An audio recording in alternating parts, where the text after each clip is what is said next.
Okay, welcome guys, welcome. Sorry, I didn't fix everything up before I started.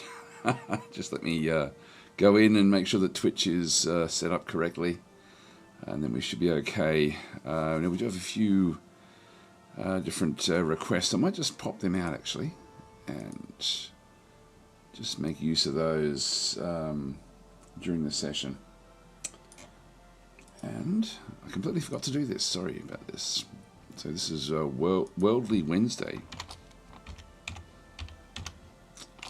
Worldly Wednesday. So welcome to Worldly Wednesday. This is Distant Worlds 2, the Atuuk and Wekkarus DLC with DasTactic if you're watching on Twitch. It is indeed, yes it is indeed, Klingzog. We've got this one. Hi Mark, how you going? That'll do us. Okay, done. Alright, so we are up to speed now, so I'll go back to the game itself. So I set up YouTube, and then YouTube had a bit of a failure as I was setting it up, but I corrected that one and then forgot to do Twitch. So I've only just woken up, so I'm going to be a little bit tired. Yesterday we actually played, so you can see that we've got factions, we've got Atuuk and Wekkarus, which are coming very, very soon. So we have them literally just around the corner in about a week's time. So, and I do have the authority, or I've been given the go-ahead to be able to actually do some streaming using this particular DLC, which is great. So that's what we're going to be looking at. Yesterday we had a good look at the Atuuk, and I've got to say I was fairly impressed with it, to be honest. I really did. I thought it was, the ship designs were amongst the best I've seen in the game.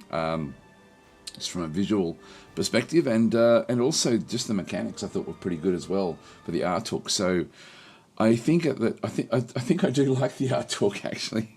I was really expecting not to like them. So we can continue playing as the Atuuk, or we can set up again with the Wekkarus, because we haven't looked at the Wekkarus yet.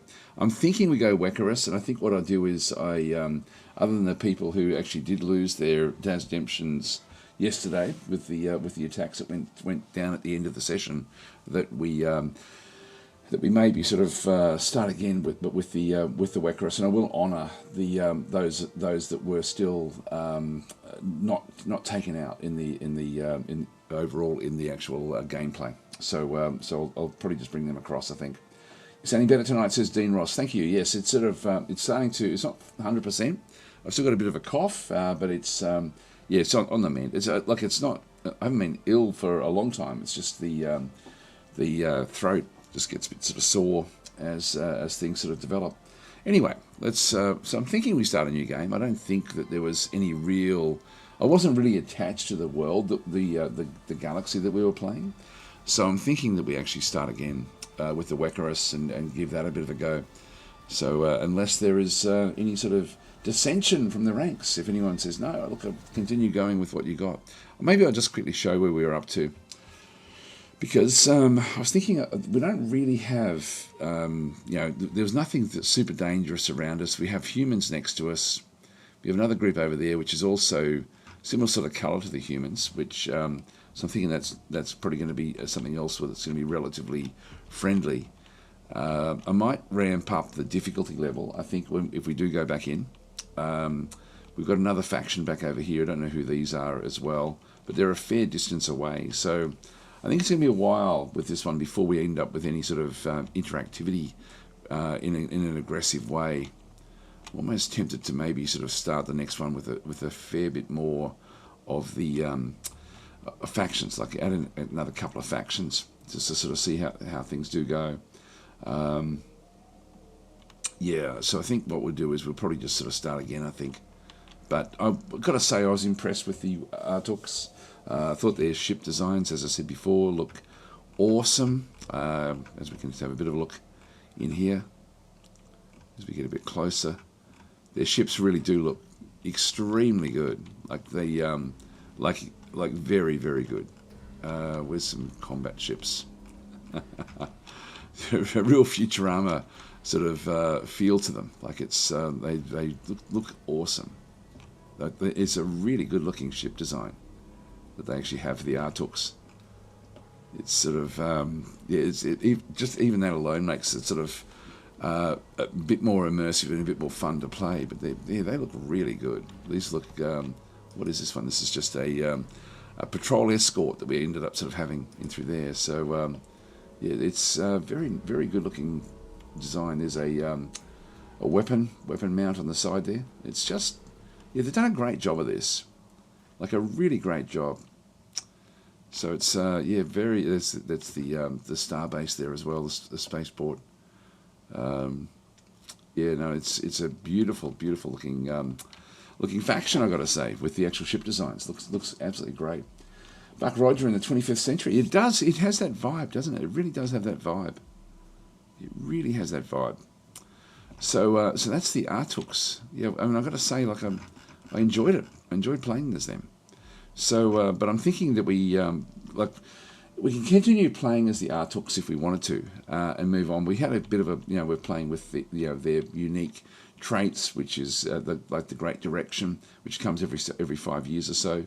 The characters look great as well. I've got to say that the generals, like this general looks like, it's just when you first see a general, it's like really, really funny just because of the way that they're structured in their armor. It's yeah, I've got to say I really quite enjoyed the Atuuks, which I didn't think I'd ever say that. I hated them in Distant Worlds 1, but I've got to say I don't dislike them here in Distant Worlds 2 with the new look. But I think we'll play as the Wekkarus, so I think we'll just go back out. Again, no one's sort of, hi Kurasami, how are you going? That was your namesake, that particular general we were looking at. So what I think I'll do is I think I will start again as the Wekkarus. I was thinking about that when I woke up. I thought, do I want to, like, should I keep on playing as this? But I'm thinking that the actual universe itself is just a little bit. Can be a little bit sedate, I believe. So I think I'm going to reset again. And what I might even do is reset a couple of times and just see what we can manufacture in terms of where everyone is. And I'll show you what I mean by that. If we go and have a look at the game editor, we can then just get a bit of a feel for where the different factions actually are. So we actually have like like that's just Teekens down there. So that's nothing. That's not going to be any sort of real threat. So I'm thinking that we end up playing where we end up with maybe even 2 more factions, would then push into the middle here a little bit, which I think would be a bit more interesting. Let's just see if we can manufacture something and go from there. So that way we'll at least get a bit of a feel for what's going to happen around us. All right, let's go back out. So we're going to go into press escape. Go to the main menu. All right, start new game. I don't mind playing these smallish maps. I was thinking also, should I play with 500 stars? But 300 in a 4x4 is very, very, very compressed. So I'm thinking it's going to be interesting to sort of see that. Hi, the fireman. How are you going? People saying, if you think we've seen all there is to see for the Atuuk, makes sense to go for these squids. Yeah, I think so. I think now's the time. Great general, that says Kurasami. Yeah, it was indeed. Well, let's play with 300 stars. Actually, one of the questions that I've had occasionally is, will my game cope with the actual with playing Distant Worlds? And when you do get Distant Worlds, it does highlight where it thinks that you're going to struggle in late game. And so for me, it's saying 2,000 stars, and so it gives you a warning. So in this case, your system has 10 CPU cores and 64 of RAM, and so the 2,000 stars, it's suggesting that you have 12 CPU cores and 48 gig of RAM. So the RAM I have on my system can cope with 2,000 stars, but it's saying that the cores would be beneficial to have more cores. I would still play it with that, but so that wouldn't really worry me. But it does tell you when you're going to have a likely sort of problem. It won't highlight these other ones because my system caters for those, and I don't know what the number of cores is that are recommended. And the RAM, for example, as you sort of go backwards towards the stars. But the 300 stars is heaps, like really, to have a bit of a fun game. So let's go 300 stars, 4x4. The ring, no center. What about we pop a center in it? We end up with just a bit of a core there as well. I think we'll go that way, actually. So Yeah, my 5600 is 6 core, and it runs 2000 stars, but does slow up a bit in the end game. Right? Okay. Yes, you can still play it. It's just that it's just that it doesn't have all the cores to do all the computational things that it needs to do. So it just does slow down. Okay, well let's play with the let's play with a dense ring center.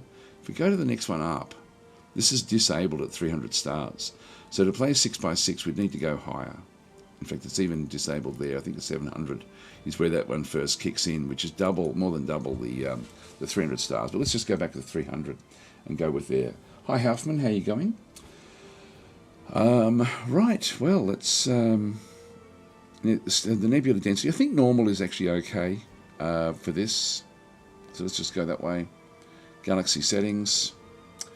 I will play with on young. This is everyone else. So young, where they have actually. If we go expanding, it's going to be a bit more aggressive. Level 1, unstable. If I go young but hard. So this one factors include colony income, corruption, research speed, mining rate, population growth, war weariness, weapons targeting, and countermeasures. So it just makes it. I'd prefer to play on an even playing field for a lot of it. I'm thinking if we go and have everyone else with 7 to 8 colonies and us with only 2, that would actually 2 to 3, 2, 3 or 4. That would actually probably be the better way for us to start, I think. Hostile factions near the race, near the player. If we play with the Wekkarus, everyone's going to be hostile anyway. So I'll just keep it on some more. I think that's okay. Research speed slow. I think I will go back to only the next projects are visible and random research paths. So we'll just go that way. Allowed tech trading will be on. The threats, so pirates will be normal but strong. So normal number, strong groups. Pirate proximity will be average. Pirates respawn, they stay dead. And space creatures will just be normal. Colonization, I've halved the colonization range limits. I'll keep that one where that actually is. Next is your race. So rather than playing as the Atuuks, we'll now go and play as the Wekkarus. So Wekkarus are large crustaceans with distinctive facial mandibles. They live in the deep seas of ocean planets. They can also live out of water for extended periods, but prefer a damp environment. They construct entire underwater cities in the vast caverns. Here, blah blah blah. What's it do with their personality? Because we will actually role play a little bit. Or also the home of abundance. Yeah, blah blah blah. They have to go. They've developed powers. The Wekkarus have adapted these threats by developing powerful force fields that guard their entrances to their underwater colonies. The Wekkarus also have deep knowledge of highly specialized wave beam weapons. This has led them to develop the potent pulse wave weapon. This unique type of beam weapon fires powerful waves of energy at targets. Wekkarus are generally a peaceful species that like to keep to themselves. So we are isolationist. A bit like the USA at the moment. I won't get political. It's just yesterday I insulted a large portion of a different group, and now we'll insult a different group in there. All right, so we've got the. I mean, it was Drexy did mention yesterday that he thought it was more like the British, but I don't know. Anyway, we'll see how we go. He's on it again. India, England, USA. Who's next, Daz? Yes, says Klingzog. Indeed.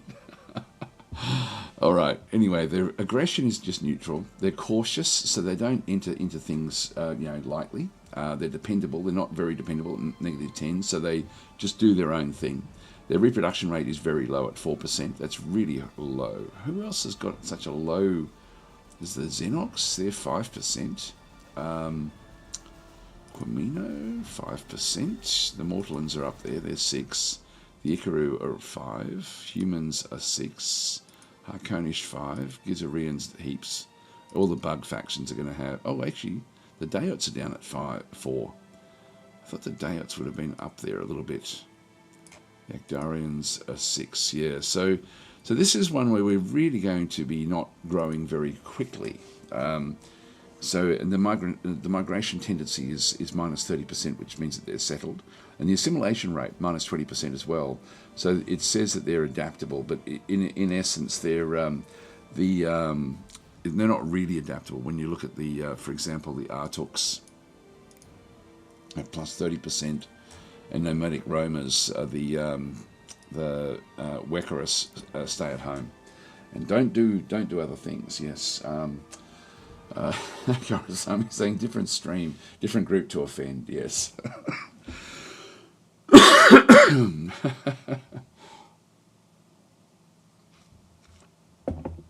right. So anyway, let's keep on going. We've got Deep Ocean is the as at plus 30. So we've actually got with a so we've got 45% quality threshold with 25 suitability modifier backing through there. And the way that works is that if you start at 50%, and is this how it works?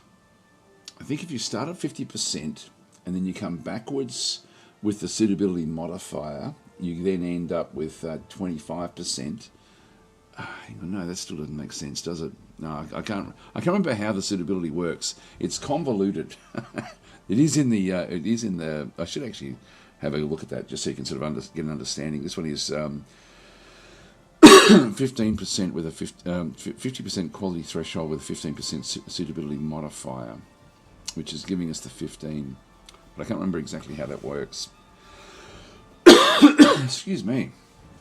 Okay, sorry with this.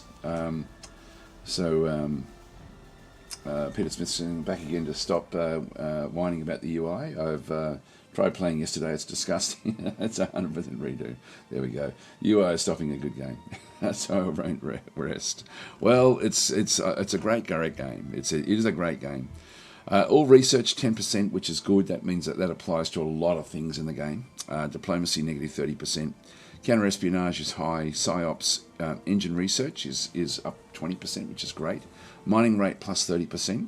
That's actually good, actually. So the mining rate is high for these guys. Ship maintenance savings is negative, so ships cost us a bit.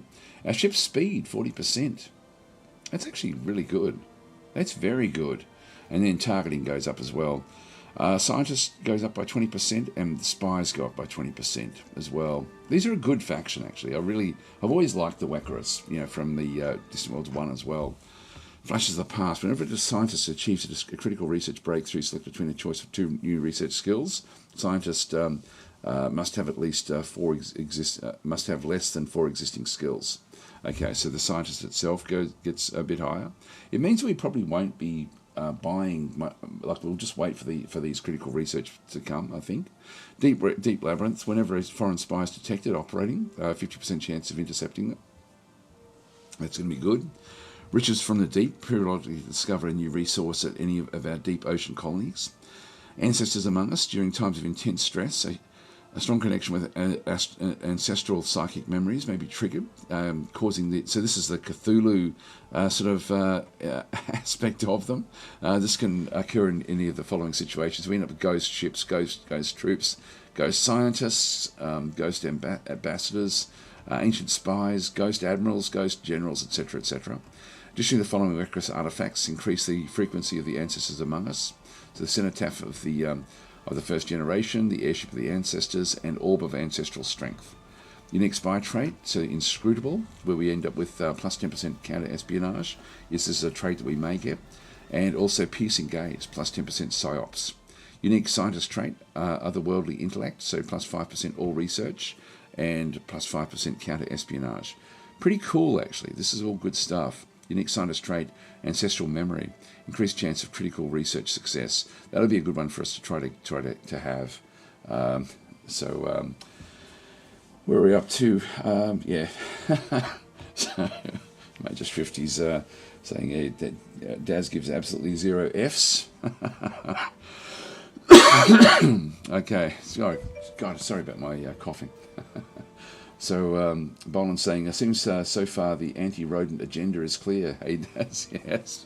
I think so, yes. Oh, look, I've got to say, I really did enjoy playing as the Atuuk, so I would play them again, no problem at all.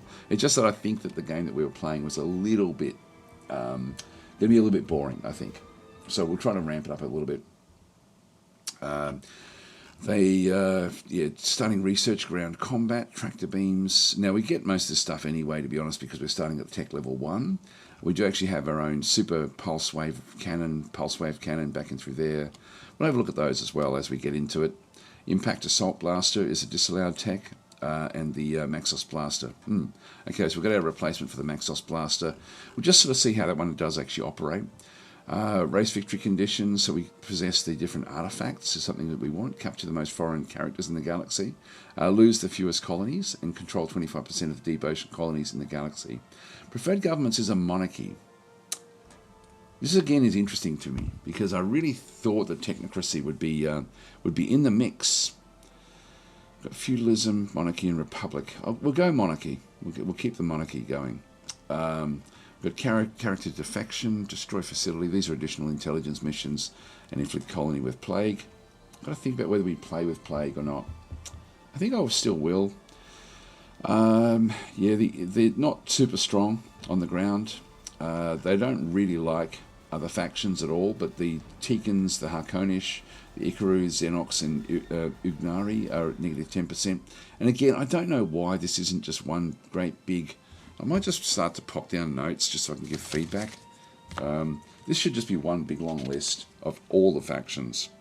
And it should actually show in brackets what they think of you. I think that's... so I'll just put down liked, disliked. I'm just doing...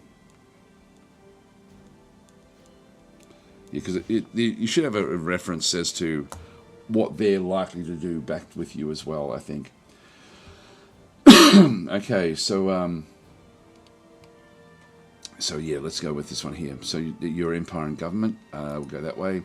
We will just stick with monarchy. We'll go with the empire flag that they selected for us. Monarchy is going to allow us to stay in wars for longer, and we will end up with a flagship that we can then designate. But I'll wait until I've got at least destroyers before I start to do that. So we won't do that initially. We've got coordinated control, crew systems, the planetary palace, and we start off with the planetary palace. That'll be okay. Starting situation. So I'll go with just random. The home system, I'll keep it on normal. Actually, I wish there was more in this home system setup as well, where you ended up with a few more. I might just jot that one down as well, because it just... to go from harsh or trying to normal straight away. Normal should be the back end of that list, not excellent. There should be more in between these, in varying degrees of just how barren your home starting point actually is. Maybe we'll go back to trying and just sort of, we can do an evaluation at the start. Okay, so home system critical resources only when pre-warp start, basically. Expansion will be young, so we only have 2 to 4 colonies, level 1. And the starting location, I will just go random in this case, because we're now playing with a core. So hopefully we're going to be okay. Maybe even go center. We'll try to push ourselves into the center. If you are the last faction inserted into the game, and it tries to often there'll be things where it just doesn't quite work. So even when you say that you want to start in the center, because you're the last one, if there's no space, it will then just push you out somewhere else. So quite often you don't end up with where you're saying that you are. We'll then go with, we've got 8. I think we go and make it even a bit more, maybe 9 or 10. We're playing with bigger factions this time though. Let's go that way. May not work. Colony events are on, but race-specific story events are off. Everything else is actually okay. We'll just start the game. Now, it may be too much now in it, with the way that we've got it set up.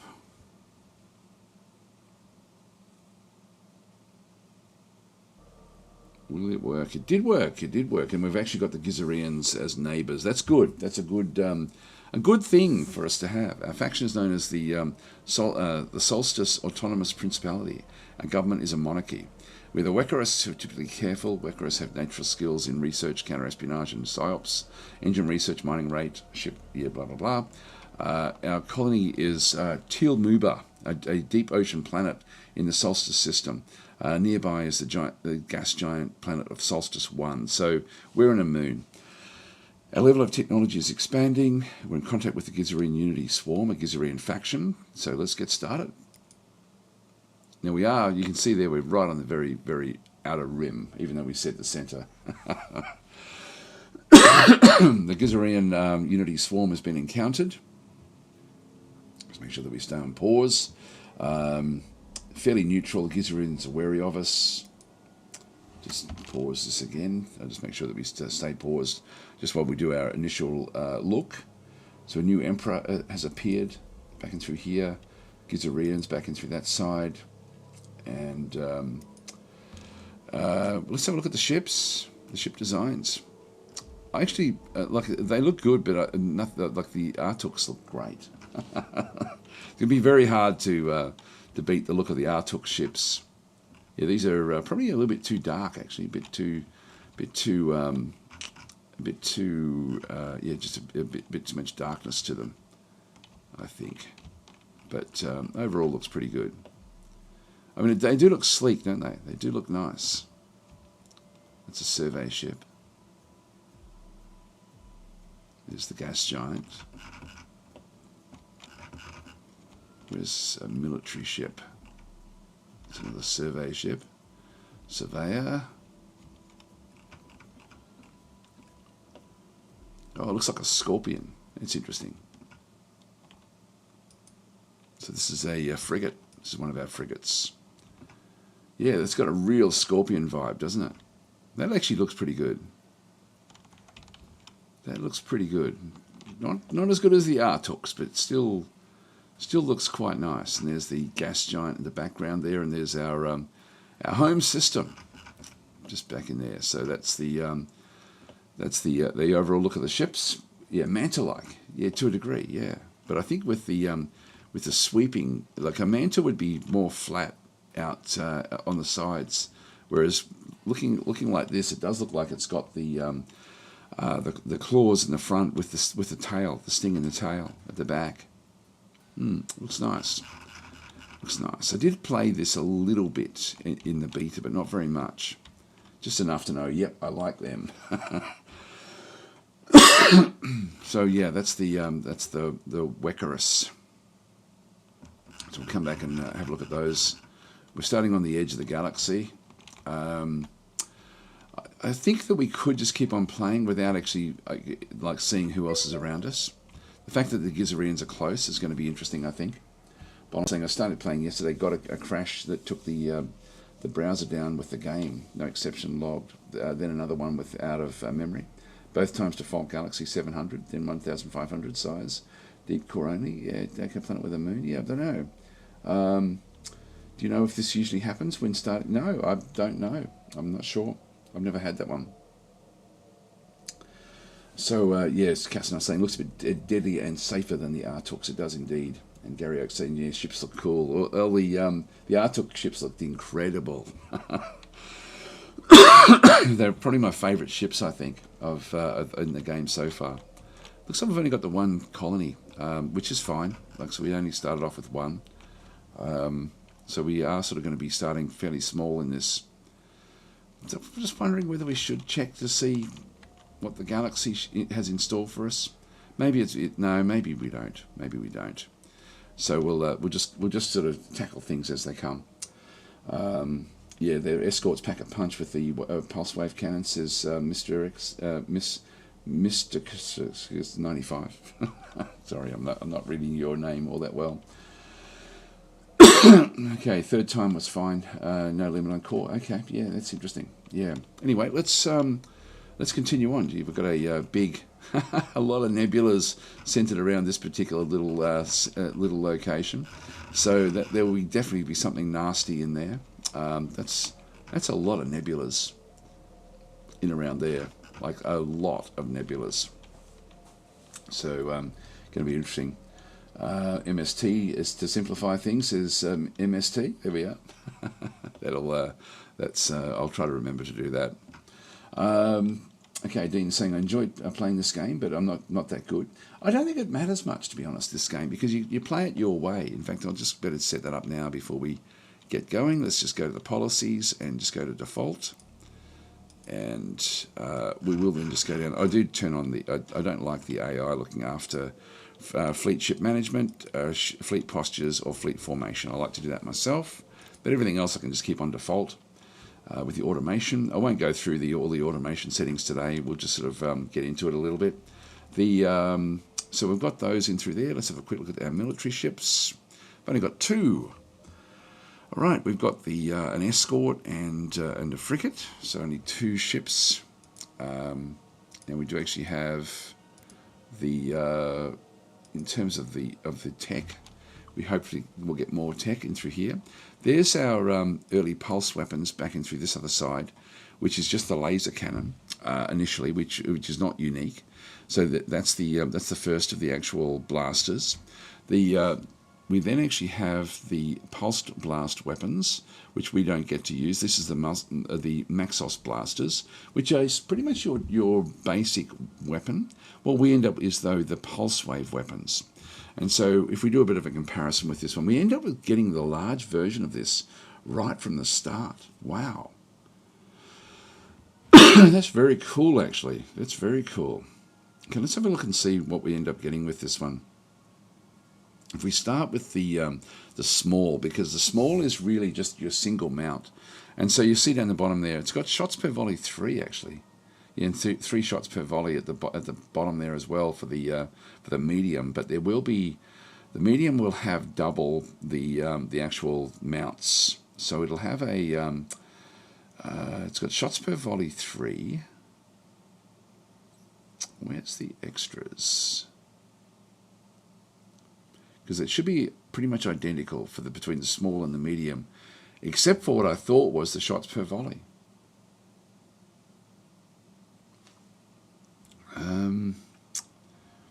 Firing rate is still 7. This one, the medium has a little bit of bombardment, just a small amount. Yeah, it normally shows you the shots per volley would be 6, not 3.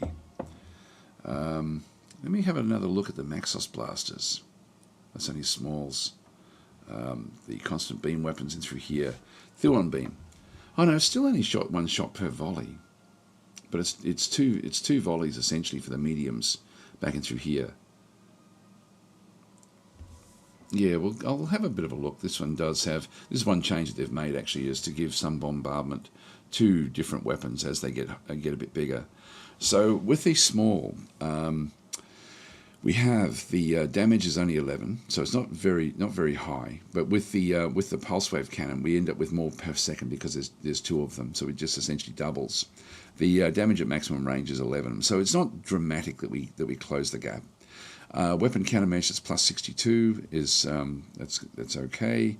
Point blank accuracy 80%. Maximum range accuracy is 40%.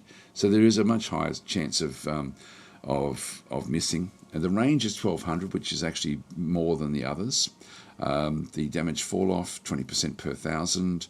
Speed 800 per second. So of course it's a beam weapon, so it's almost immediate. A bypass for plus 50%. That's actually very good. Energy per shot is 11. Firing rate is 7 seconds. This is a really good weapon. Interception is 5, so 3.7 per second. But even that's actually good. Intercept range 600. Targeting minus 10%, unfortunately. Intercept energy per shot 11. Yep, that's and intercept fire rate of 2.92 seconds. Again, that's pretty good. Shots per volley 3, and then the volley fire rate 0.25 seconds. So basically, within 3/4 of a second, it's fired all 3 shots until it then has another 7-second cooldown. So really, what you're getting with the medium pulse wave cannon is just two cannons mounted into one mount. So in this case, yeah, that's pretty cool. Let's have a look and see what the Maxos blasters have got. So the Maxos blasters, when we look at the small through there, they They do have the weapon countermeasures is still plus 62. The point blank accuracy 80-40. So that's very, very similar. These do 16 damage and 13 damage with 2.84 per second. The thing that's different here is that they don't actually have the armor bypass. The armor bypass is enormous for the pulse wave weapon. So that's actually very good. And also we end up with extra range. They've got 990 in through there. The intercept targeting, we've got the the intercept range is much lower. The damage per second is only 1.2. There's only one shot per volley. So that's interesting. We've got 16. Ours was 11. So we do less damage overall. And the reason that's important to know what the damage amounts actually are is the damage. It's the damage per volley essentially, but it's actually the pulse wave cannon is giving us double damage per volley. So the volley itself, you can see there at 11, is lower than the volley damage in through here at 16. But they've only got one of them. And so this is actually sort of then using the fact that we're firing 3 of them and then figuring out what the actual accuracy would be to get a hit against something that was just fairly generic. So it's the damage per volley is 11. And the reason that's important is that different armor will actually have different sorts of ways of mitigating base damage. So we're not going to be doing a hell of a lot of base damage. If we go down to the shielding and we've got the deflectors in through here. This one here doesn't show anything there, but the ablative ones. See how it's got a where is it? Shield resistance of 1. That's one point from that 11 gets taken off. It makes it only if they've got Corvidian shields, when it hits the shield, it's only going to be doing at most 10 damage. The advanced deflectors don't actually have that particular aspect about the shield resistance. So against the deflection shield generators, we're doing 11 damage. Against these guys, we're doing 10 because of the shield resistance. And similarly with armor. Armor also has a basic ability to mitigate. So if we look at the armor plating in through here, this is just standard armor.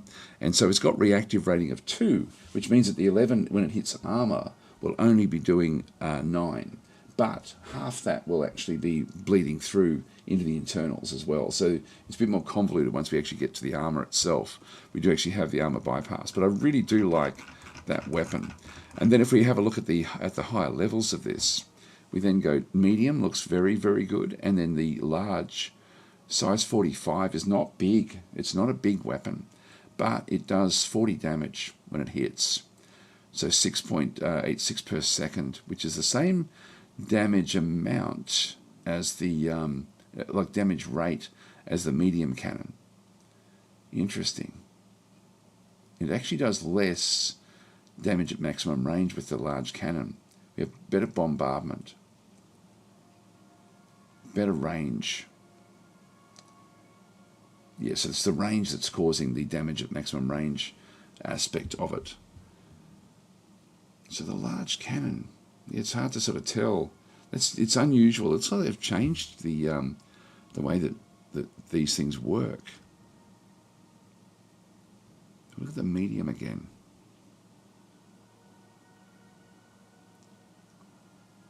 Yeah, actually this is different than what it used to be. That's interesting, actually. It used to be that the damage was the same for mediums and smalls. So they've actually changed the mounts. I didn't see that. I didn't read that anywhere. Interesting. That's interesting. The large shoots slower. The firing rate, 14 seconds. There we are. So it's twice as slow. But the damage, so the damage per second, so the actual firing rate of 14 seconds is much lower. Anyway, that's really, really good. That's really good. Okay, so that's our main weapon, which I'm very, very happy with. Well, let's go in and just quickly design our ships. So we'll have a quick look at the ship designs, sort by role, just so all the escorts get placed together. We'll start with the frigate.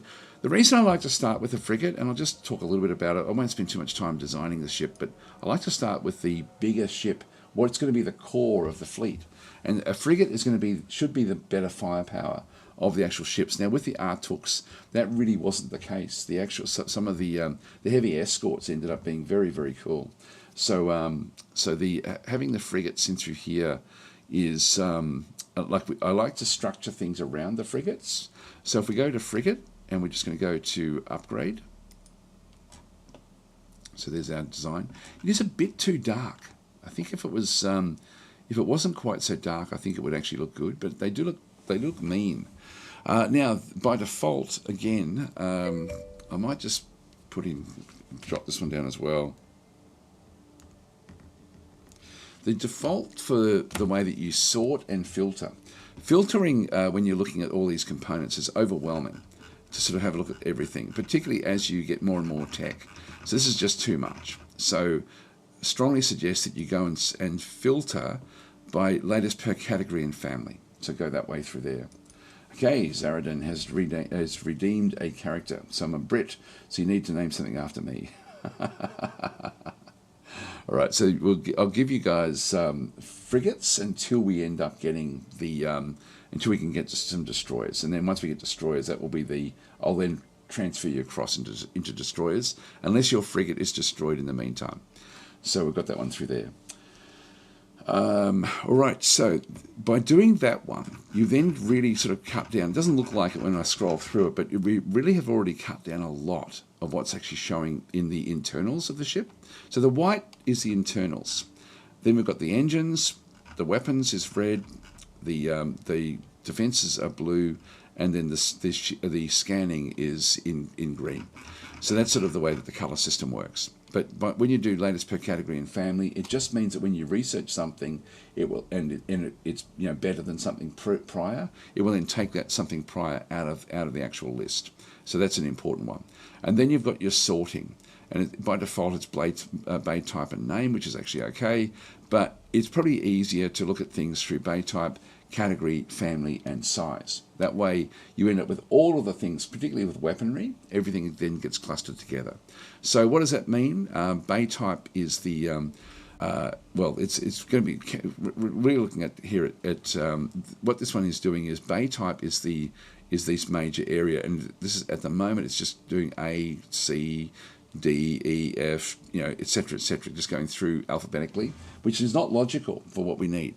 So unless you knew exactly what the name was. But if you go to the other one, which is the bay type, meaning sort of like keeping the yellows all together, then by category, so the category of what it actually is. So in this case, we don't see it so much in here, but if I go into weaponry, you can see it a lot with weapons, where you end up with sort of like this is bombardment weapons, we've got interceptor weapons, but we've got more interceptor weapons down through here.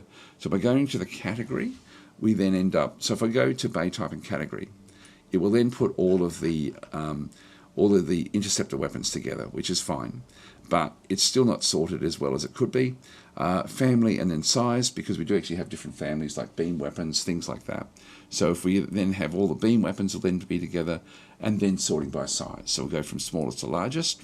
So now when we have a look at it, it just filters a little bit easier from smallest to largest, essentially. Now it is going, this is the interceptor missile and the point defense cannon are two different, their family is different. So the family that they come from is, this one's railguns beginning with R, and the interceptor missile is missiles beginning with M. So these are different types of interceptors that we actually end up having in through there. All right, that's good. So yeah, I'm going to give that back to as feedback as well, that should be the default. So I'll just write, I'll give feedback as we go, but that really should be the default for it. And also they shouldn't be showing when you can't add engines. It should be filtered out of your design bays, because it makes it think that you've actually got another engine mount, and we don't actually have the engine mount. That engine mount doesn't exist for this particular design. What it does exist for is if we have patrol frigates. If we actually go and research those, then we'll have the access to that one. Oh, Boland's saying, got Eric here, so feedback is immediate. Oh, g'day Eric, how you going? Thanks for your interest in Distant Worlds 2. Yes, so guys, Eric's in Twitch. I'm streaming to both YouTube and Twitch at the moment, Eric. Yeah, if you've got any questions, there's Eric up a bit high up. So thanks for showing Distant Worlds 2 days. I love it. I love this game. This is going to be a regular weekly spot. This is Worldly Wednesdays, where we play Distant Worlds, and being able to sort of show off the new thing. So I was just going through. Had a bit of feedback. I was going to leave in the feedback area. And Eric, you were right. Eric was one of the people who had actually said you should still try the Atuuks, because I had given feedback and I really had no interest in the Atuuks. I got to say their ship designs are incredible, and I had a great time with them yesterday, streaming the Atuuks yesterday. It was. I take back all of my negativity about the Atuuks. It was good fun, and it's the Atuuks were a very, very well done faction. It was they sort of fitted quite nicely, but I love the ship designs of the Atuuks. Yeah, very, very cool. So I was just going through with a bit of a list of things that I think that should be set by default. That being the sorting and filtering of the components, and also not seeing the engines, because this is confusing for new people. So new players, if I go and try to set up an actual another engine, it won't take it in this particular design, because this design does not have it. Having said that, 4 engines is a lot of engines for a frigate. So this will be a very, very fast moving frigate. So let's just quickly go and set up what we want in the in this particular design, and just go from there. So Eric's saying, very glad to hear that you enjoyed the Atuuk. I did indeed, actually. It was one of those things. You know what it was? It was actually, and I don't know who it was, but I was streaming just normal Distant Worlds, talking about it a few weeks ago, and mentioning that I really didn't have much desire to play as the Atuuks. But someone had said you've got to think of them in terms of it being Warhammer 40,000 orcs, and think of the chaos around that, and then they make sense. And that was the mental block that I had, that sort of then took me over the hump to then sort of be able to approach them in a positive way, which is actually really cool. So what have we got? So Eric's saying, yeah, changing default filters is easy. That odd engine thing is a longer story, which we're wrestling with. We'll get a better UI solution for that engine display eventually. Oh, okay, so it's the default filters. I wonder how we change that. Hi, Star Mage, how you going? Star Mage is Larry Monty, if you guys have seen Larry's videos as well. I noticed that updating ship designs often shuffles components around, so you end up with 2 engines not using the left and right slots, but the left and middle that they shouldn't use and such. Oh, okay, there we are. And Adam Stuhler saying, oh, good, UI is my number one concern. Yeah, I was looking. If you guys haven't seen it, Eric did a video about a week and a half back introducing the control update for the game. I would highly recommend that you have a look at that as well. Like, I always learn something new whenever I watch Eric give a presentation about the game, and I did learn a lot about just little things in the game that I wasn't actually aware of how certain things actually sort of did work. So I always get a lot out of that one. But Eric did sort of mention about the focus on the UI, which I hadn't really noticed. But then yesterday when we were looking at it, we were then noticing, yeah, there are actually a lot of changes that have come in with the UI. So Vox is saying, hey Daz, you inspired me to check out this game out again. It's a great game. Look, it really is. I think the big thing that people have to get in their head is that you're playing a simulation, not a board game. And so many of the Space 4Xs are board games first and not simulations. This game is a simulation first. Hi Battle Mode, how are you going? Yeah, so just and don't feel overwhelmed with it. You don't have to go and settle every planet that you find. It really is something where you let the simulation play itself. It's almost like watching. Imagine if you had an aquarium where you had like a whole lot of fish that were swimming around doing their own thing. You can either just sit back and enjoy watching the aquarium, but imagine if you had like a little radio control in one of those fish and you could just look after one of them. It's sort of like that. It's not like where you're trying to manage the whole the whole of everything. You really are just managing what you want to manage. So that was not a good example with an aquarium. But if you had an aquarium where you could actually control as many or few fish as you like, then that's sort of distant worlds. And so it's not as overwhelming as what people assume it is. It's you can play it all sorts of different ways. So radio control fish, there we are, yes. that's exactly it. Anyway, let's continue on with just setting up this particular ship. So we can see there, I guess I'll just go through the important things. One thing that I do like to sort of make sure that I change, latest design for the largest hull. This is the default. I do like to switch that one back to the actual hull that it is. And so latest design for the hull. So when we do get the other frigates, I want to be manually changing what they then do when they update. So I may want them bigger, I probably will want them bigger, but I don't know that. So as I go through each of these designs, I'll be just changing those aspects as well, particularly with the escorts. That's really quite important. So steering a mortal in ship feels like it's sometimes in battle mode. Anyway, we've got the latest design for the hull back and through there. So that is, I almost wonder if that should be the default. Yeah, I don't know. Maybe not, actually. Maybe not, because typically if the AI is looking after this for you, which, for most players it probably is, then it wants to go with the latest design or the biggest hull just to get the most bang for buck. But there is, like we saw yesterday with losing those frigates when we were playing as the Atuuks. That was because I hadn't set up that one little aspect about I didn't have my patrol escorts going out first. I had my frigates ended up going out first, and I don't want that. I want to be in control of the structure of the fleet when it goes into the attack. So that's why I'm starting off with the frigate, because this is the core ship in the actual fleet itself. And so in this case, we've got a little bit of extra space to use, so we might as well use it. You can see through there that we've got only got 3 different types of weapons. So let's go and ditch the buckler repeating blaster.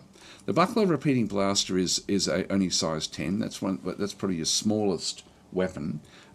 It may still be okay, but let's go and use the large.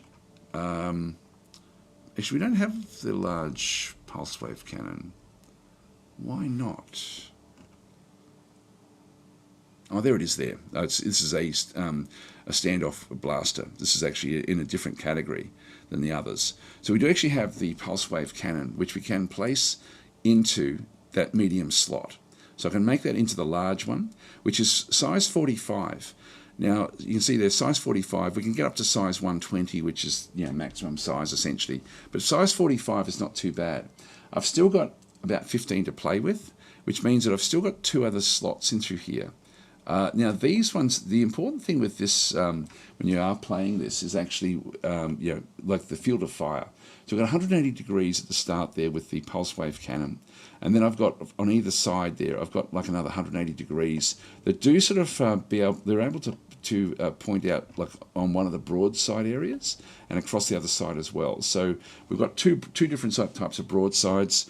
If we go with these take up to size 19, which is a small mount. This is another thing. I wish that the game would actually split its information into small, medium, and large, and not just into sort of smallish medium and sort of medium-ish large. And I'll show you that as well. It's there's just little things like this that would be nice to actually sort of have. Eric's saying, from what he said, I think my post in the beta forum convinced him to give a good look, and the Atuuks themselves did the rest. Very much, very much, very much. Eric, I was saying, how on earth did you manage to convince Dad to play the Atuuks? Well, it was a combination of things. Like Eric did say that you should give it, and not just Eric actually. There was a lot of people that were saying you got to give them a go. They're good fun, and they were good fun. I've got to say, I did enjoy it, and but also it was the thing that really convinced me was to go in with the mindset that you're playing essentially a faction that is the Warhammer 40k Orcs. And that was, and once I had that in my head, that really did help a lot, just with getting my head around playing a faction that I hated in Distant Worlds 1. But they do work well, and the ship designs in those are great. Anyway, let's continue on. We've got a large wave cannon through there, so this is going to give us extra range. And we still only have the two smallish areas in through there. We are using deflection shield generators, 2 of them, and we may be able to sort of switch them back as well if we have to.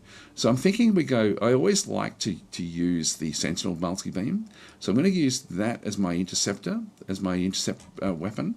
This one does do a lot. You see the intercept fighter, the 24.96 depth per second there is better than anything else we're going to really be able to use in terms of, like, I could go and put in another pulse wave cannon in that slot. I've got 2 of these as well, which are only size 15. So I could go and throw that in where we end up with, but the interception there is much, much lower. You can see there when I hover over that. The small pulse wave cannon really can't compete with the Sentinel multi-beam in terms of the interception, the intercept fighter and the intercept seeking. So I want to at least have one of these. I'll put that on the starboard side, not for any great reason, but that's just what I'll do. These can protect the ship from the rear, which is good. So we do actually have rear protection with that particular facing. And I've only got 7 left. As a bit of a wish list, let's just go and put a small pulse cannon on the port side. So we'll just go and do that, which is now over by 8.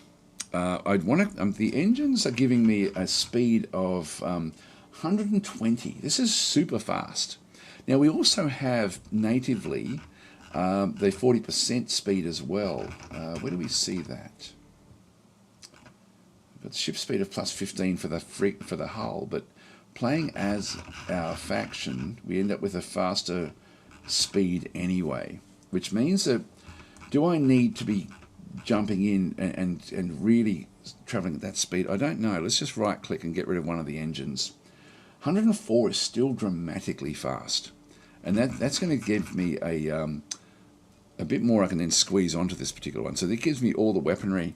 The speed is still faster than anything else around, and so I probably don't need to have that engine. Other thing I could have done was the deflection shield generator is at size 15, whereas the armor is only size 10. I could have ditched a deflection shield generator and put a standard armor in there, but it still wouldn't have been enough. I think I might just go this way, and what we'll do is we'll put in a thrust vector as well. So we'll just go and replace one of the engine mounts, and that's going to then take me pretty close again. So that gives me better bang for buck. I've got I'm up to 105 sprint speed. Sprint speed is your battle speed, and so this is actually sort of what you're really looking at. So at 105, that's what I'm going to be looking at. My energy works, that's all fine. I've got 200 fuel range, which is at the start of the game in terms of playing it at tech level 1 is good, so I'm happy with that. Everything looks pretty cool, and we have a very, very long range beam weapon at the front there. So what I'll be wanting to do though is close the gap, because at maximum range we end up with only 40% accuracy. At close range we have 80%. So I do want to sort of close that gap. So we'll go with the engagement range by default, will be same system, aggressive, and then if I go aggressive again, it just means it's going to try to close the gap with whatever it's actually fighting. So I'm going to go and make that one aggressive. When I've got aggressive and aggressive, I need to then try to protect the ships, because they're not going to be hovering back. And so I'm going to change the retreat when, instead of having 20% of non-defense components damaged, I'm going to make it a 20-50 back and through here. So shields below 20 and armor below 50%. So if the shielding goes down to lower than 20%, or if the armor goes down below 50%, or if there's any internal damage, it will try to leave the fight and fix itself up before it comes back in again. I personally prefer this arrangement for all of the ships that I tend to build by default, except for carriers, in which case carriers I'll have them set to cautious, which means stay at maximum weapon range. Everything else is good. We've done our hull, so we'll just go and call this one the Pulse Frigate. And design has no problems. We'll just save and exit. And so when you do an update, when you do an upgrade on an existing design, The hull will then be changed from automatic to manual automatically, so it will then become something that I've always then got to manage it from that point forward. So we've got that one there. We know that we're travelling at 105. Let's now go to our escorts, just so we can actually sort of then build a fleet around these. So we've got the heavy escort back in through here, is probably going to be the one with the most bang for buck in terms of firepower, but it may not have the speed. Because we've taken an engine off the frigate, the heavy escorts may actually work out okay. So let's just go across and just click on upgrade in through here. So I've got, you know, the ship designs look good, don't they? These do look Scorpionish with what we actually have. So we've got the, so in this case, we've got the medium pulse wave cannon. You can see that I've got 39s down this way. Now I've got 3 engines, 101. We're looking at the same speed, essentially, for the ship. So I'm pretty happy with this one, and we've got a lot of space on this one. Now, I may be, can I squeeze another engine in? Yeah, there's enough there for another one. So I can put I can just put a thrust vector in there, which is more your rotational movement for the actual ship itself. It does add a little bit of extra things to it. Now we've got 2 deflection shield generators. I don't want that. I want to have one of them being an armor, just so that we end up with armor and shield. I don't want to just go all shield. The pulse wave cannon and the buckler repeating, I'm just going to get rid of that and put in a so we've got 39, which means I can only go to the medium size anyway. And then we've got the pulse. Like if I go with, you know, it's sort of funny because I could actually go. I've got a 360 mount at the top, which one is that? Oh, it's the bottom one. Okay, I'm thinking what I'm going to do here is I'm going to go with a Sentinel multi-beam on that mount there, and on this one here. I did read there was a way that we can actually long click on this one. No, not getting it right there. No, not seeing it there. I thought we could actually now somehow put them in directly in here somehow, but it's not really happening that way. So we'll just go across with the medium pulse wave cannon and throw that one into that one. This one's got a bit more field of fire. That one, I've still got heaps of space in this. I'm actually tempted to pop it there as well, and going with two of the medium pulse wave cannons, and not worry about point defense, and maybe we then get another escort to go in with them as well. So what we actually have there. So I'm actually happy enough with that one. But I think the armor it's important to get a mix of shielding and armor.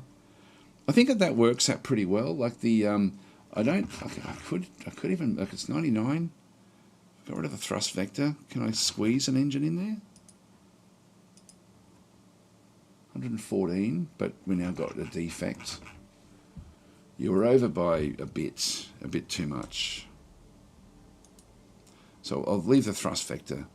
So this is slightly slower, just ever so slightly. We're not even going to really notice it much. It's just a few points off the sprint speed of the frigates. This, I think, would actually work in fairly nicely. I don't think we need to worry about any other sorts of ships, because the speed is very similar with the frigates. So they're going to be going in about the same speed together, which is what we want. Or maybe what we don't want. You know, like if we do want to have like some escorts that go in first beforehand. I mean, we might as well just open it up and have a bit of a look. I think I'll just leave it like this. So we'll just go across, aggressive, to close the gap, 2050, upgrade to the latest design for the hull. By default, it will often be latest design for the largest hull for the role, but I want it to go for the hull, and back in through here, and then save and exit. So this will be the heavy escort. And we don't actually have any point defense, and that may be something we need to think about. But anyway, we'll start off that way. So this one goes to manual as well. The patrol escort, let's have a quick look at this one. Only got the one thing in through here. Can travel at 144 sprint speed. I don't need it. I don't need this. And again, 2 shielding rather than the armor and the shielding. I think that should really be, you know, like if that's the default, I think it should have armor in it rather than 2 lots of shielding. Anyway, let's cancel that one. So we'll just go in with those 2 different designs. That'll do us, because we can just make the heavies can just be what they are. Sometimes what I'll do is just go ahead and just click on those and make them both manual as well, even though we're not really going to be using them. It's only going to be the heavy escort that we end up using in through here. So let's go and close that one off. And because the point defense is going to be handled by the frigates, what we should do there is to make sure that we've got a fair number of frigates when we make a fleet. So let's now just go across to fleets, go to military, fleets. One thing I do like to do is to just quickly go through and edit each one of these and just change it so that we disable the trim excess ships, and just so I don't have to think about it again in the future. That way I can just put more ships in than what is specified. Edit, because sometimes you do want to have a bit more. And I'll go to defense fleets. I tend to sort of build the defense fleets initially, so just go into edit. In this case, I don't have cruisers or destroyers, so delete those. 3 frigates, I'm happy enough with that one. We'll just go and add one more item, which will be the escorts. And so this will be the, we'll do the latest design for the hull of the frigate and the latest design for the heavy escort. So that will be what we end up using for the actual componentry, and we won't bother with any other types of escorts. I think 3 of each is enough to start with. These are going to be fairly powerful. So that's my defense fleet.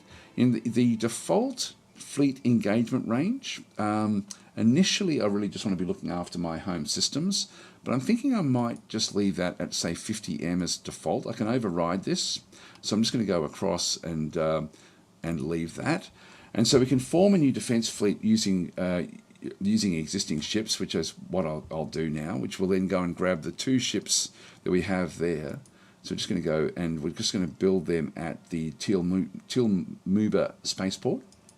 So we'll just go and do that one. Did it do it? It didn't do it. Okay, so it didn't actually didn't form that one. Probably just because there wasn't enough ships. So we'll go and build a new defense fleet at the Tilmuba spaceport. And so it's now going to be building a second. You can see there they've now queued up the actual the ship design. This will be our first defense force, control group number 1. And I will actually go and add these into a second fleet as well. So I can just manually go and select those 2 ships and create a new fleet with these ships. And that's the second fleet. I'll go control 2 just so I've got that in my hotkeys. And if I now go back to, with this particular fleet, I'm going to now change that one to a defense fleet as well. So both fleets, if I just press the F key, so fleet number 2 is a defense fleet now, and fleet number 1 is also now a defense fleet, but this one's set automatically to defend at that distance that we're given it, the 50M. If I press F again and go back to fleet number 1, I do need to top this one up with ships, and so what we end up having here is we can retrofit to the latest designs at Tilmuba. Let's go and do that initially. So we'll just go and tell them to go and retrofit, and we can then just click on the top up the fleet with ships. So if I go and click on that one, we can't get all of them, we've run out of money, but that's we're just getting a few more into the second fleet in through here as well. All right, in terms of everything else, so Diamond's saying, I have a question. Any news on being a pirate player, on being a pirate player factions? It's been a while since I checked up on it. That's the next big update, is the pirate factions, and so they're coming, but they'll be months and months away. So and I don't know anything at all actually about that particular one. So so that was so, yeah, but that's now like how Return of the Shakturi was sort of like a big sort of global DLC for the game. The pirate update is the next big DLC that's going to be worked on. Here we go. So Mad Manon's then saying the pirate expansion is expected to release at the end of 2025. Yeah, so it'll take a bit of time, but that's sort of where we are. Guys, if you do want to grab my attention, just write at DasTactic, and I'll try to look across. I'll also try to keep the pace going a little bit, but this will sort of get us going at least. All right, let's just unpause the game and just put it up a little bit faster. Monarchy, we end up with the Planetary Palace. We'll just dismiss that. So we've got that one.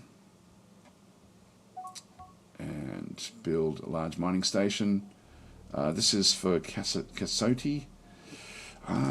Yeah, I'll assign these missions. Actually, before we get started, we are playing in a trying system, I think. So we'll have a quick look at our resources. Caprica, not dramatically bad. Tidarius and Asalia. I'm sure that we'll get these, so I'm not too concerned about that. Silicon got one source, which is way over here, so it's miles away from everywhere. The important ones, Emeros crystals, we've got 2 of them over there. Caslon, we've only got 1 in our home system. Necros stone, we've got our home system does have that. Mebnar and steel, we're going to have heaps of. Polymer, we actually have 2 sources that we were aware of over here. So we don't actually have any polymer that we know of in our home system. So this is becoming fairly important that we look after this area of space. And carbonite, we actually have only 1 source of carbonite way over here. So where our borders are right now is we have to protect those borders. We cannot let any of these flip. So that's all okay. So that's so we're fine there. When we come to war, we're going to have another look at this. We will. I should just point out this is how we're starting off the game. But if I go into the actual system itself, you can see we don't have a real lot of anything. But when I just sort of am hovering over different things, you can see there that this is yellow. It's got yellow 10 and then yellow 5. We've done an initial sweep of this particular group of moons and so on and so forth. This one here, you'll see it's got 6. This one's got 5. This one's got 6 as well, but it's green. So it means that everything has been researched or has been explored on this particular ocean moon. So on Bleetobo is showing that it's actually, we don't have anything left to discover in that one through there. But all these other ones, actually that one there has got enough. So Solstice 2 doesn't have any resources, nothing else there. But these other ones, it's showing that there's something else there. I might just quickly talk about the way that this one does work. When we have a look at at this one, why is that one 6 and this one 5? And this is where the game, again, is so much more engaging than Distant Worlds 1. It sort of does things in a more realistic way. And as I said at the start there, it's a simulation first and foremost. Like really, even before it's a game, it's a simulation. And so the game aspect is so interesting because of the simulation. In this case, we've been able to do an initial sweep using like radar from the explorers. And we'll follow an explorer, and I'll show you what I mean. And so so in this one, this is Tunkasani. Tunkasani is a carbonaceous moon. We know that there's something else there. There's unknown items that are present. So unknown items that are present at this location. Survey a scan at higher levels to reveal them. And so we've done an initial visual look at the actual planet, and we haven't found any resources there at all. But we know that there's something there. So we were aware of something.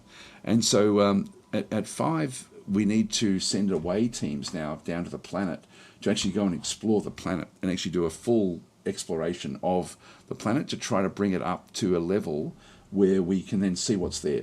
What I might even do is I might show you how the game works with this, and I'll use this as an example because eventually we'll find whatever it is that's there, I'm assuming.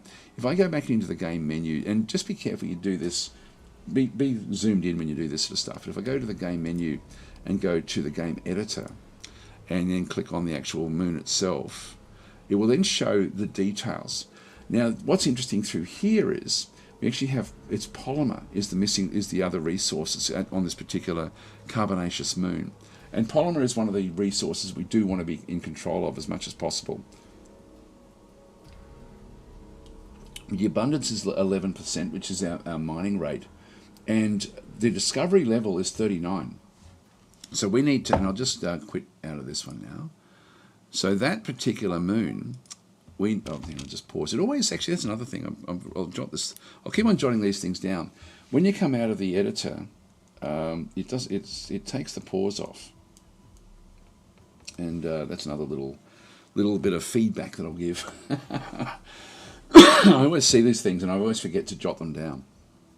So anyway, so that one there, we don't know that there's polymer there. We do because we cheated and had a look, but this is polymer. But at 39 is what the exploration has to be before we find it. At the moment, I don't think we can get to 39. So we're not going to be able to find that polymer on that particular location. So anyway, this is currently at level 5. Once it gets to 39, we'll then find that there's polymer on that particular system. I'll just check and see if this is worth getting. That's Tidarius, which is what we do need, so we'll assign that mission. If we have a look at this one over through here, we actually have something a bit different. This one here has got 6 unknown items are present on this location. There's lots and lots of stuff that's happening here. We are aware that Necros Stone is here. And what has been done at the start of the game is we've actually got ourselves a mining station, which is mining on the actual world itself. Now, we don't just have to use explorers, like in Distant Worlds 1, to actually do the exploration. If we have a presence on an entity, like on a world like this, the entity itself will start, because it's mining the planet, will actually then take it and slowly scan and explore anyway. And so when we've got any sort of presence, whether it be if we've got citizens, or if we've got like a spaceport or a mining station, anything at all, they will just do their own exploration over time.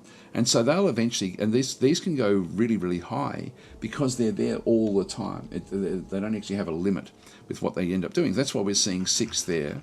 And we're also seeing this one here, even though there's nothing, like everything here has been discovered, and but we already it's completely explored at level 6, but it will just keep on exploring. And so this particular mining station here, the Blitobo mining station, is still going to find out more and more and more about this particular planet, even though there's nothing left to actually discover. So that's sort of how that part of the discovery works. If we have a look at the mining ships themselves, these survey ships, it's going across here as an example, and it's going to go initially into Lebanon, the actual red dwarf star in the center, where we've done a visual scan of it, but we haven't done anything else. Let's just follow it in and just see what it actually does do. So it's going to move across. Mining ships will also, on a presence, they'll actually then be able to do a little bit of extra scanning when they actually go to a system. And so that's a mining ship through there. So it's going in to do some mining. We'll probably sort of see this happen as well. So it's going to come in a bit closer. And so the escort, now this particular one, when it first comes in, has got 2 different types of scanners on the actual ship itself. And so the way that, again, the simulation with the game works is this explorer ship has got like a radar type scanner, and also away teams. And so the away teams will then go onto different planets, or they'll sort of start to do the science. So this is almost like a Star Trek type ship, but without any actual weaponry. And so in this case, we've got the if we have a look at the internals of the survey ship, we'll see it's got 2 different types of scanners. It's got a resource scanner, and it's got an advanced survey module. And so the resource scanner is the radar that I was talking about. And you can see there the exploration power is 5, and it's got an exploration range of 5,000, and it takes 45 seconds to do a sweep. When you first come into a system or anything like that, it uses this scanner, and it can pick up multiple areas inside its range. If I just go back out and sort of show like a bit of a deep dive as to how this works, I really quite like this because it's quite immersive. So with that ship there, it's trying to get within 5,000 to use that particular one. Now if I press the Alt key, and again this is then brings up the display distances, and then click and then sort of drag out. So 5,000, that's its range. Anything around there will then sort of work with the sensor sweep. So when it gets close to asteroids, for example, it can do a lot of asteroids inside that sensor sweep. So that's how that first one works. The second one, when we have a look at the at what it's got on board, is the advanced survey module.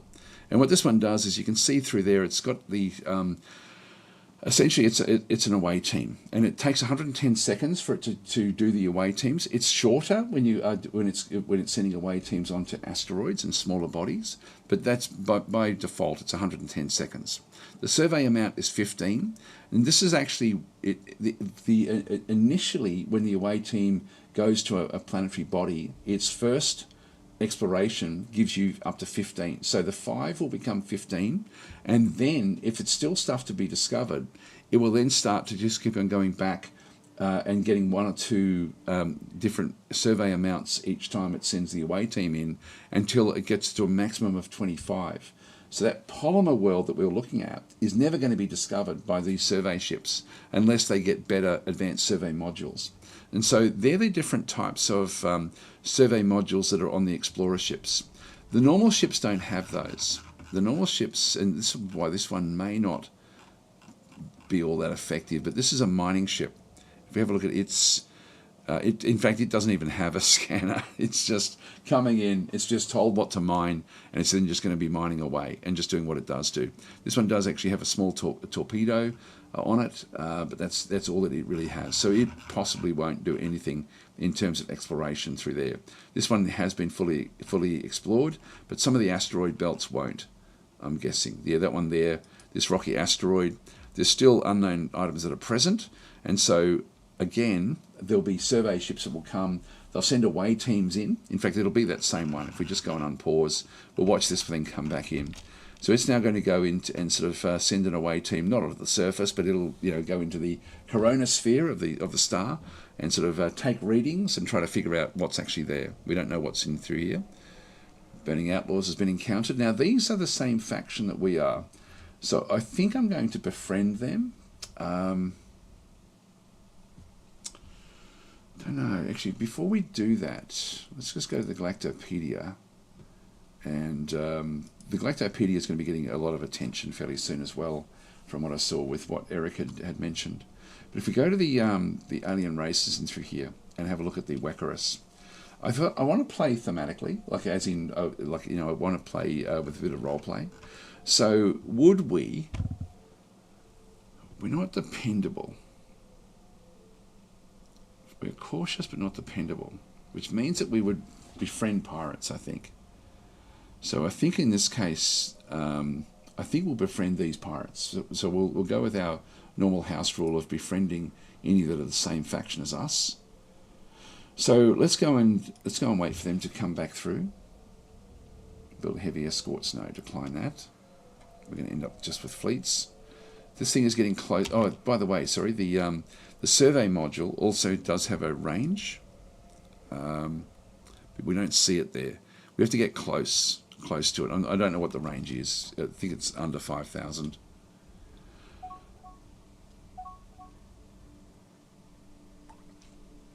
I will build that ship, and we'll accept that treaty. So we'll pay the money. Now it's now gone to this level through here, and it's now exploring the Lebanon system. So it's actually now going. That's its actual role, and it's. You can see there the 110 seconds is now 103 as it's starting to send the away team. So the away team is now being sent, and you can see there's like small-ish. These are like little drones and things that are going in to check on the system itself. So it's now sending off the drones, which are part of the survey module, and it will then just sort of cut down in that time. Of course, we're playing at 2 times speed, so it will happen twice as fast. And so we're seeing these little drones sort of going into the actual the coronosphere of the sun to see if it can find anything out. Now, initially, you can see there Lebanon has got 5 in terms of the unknown.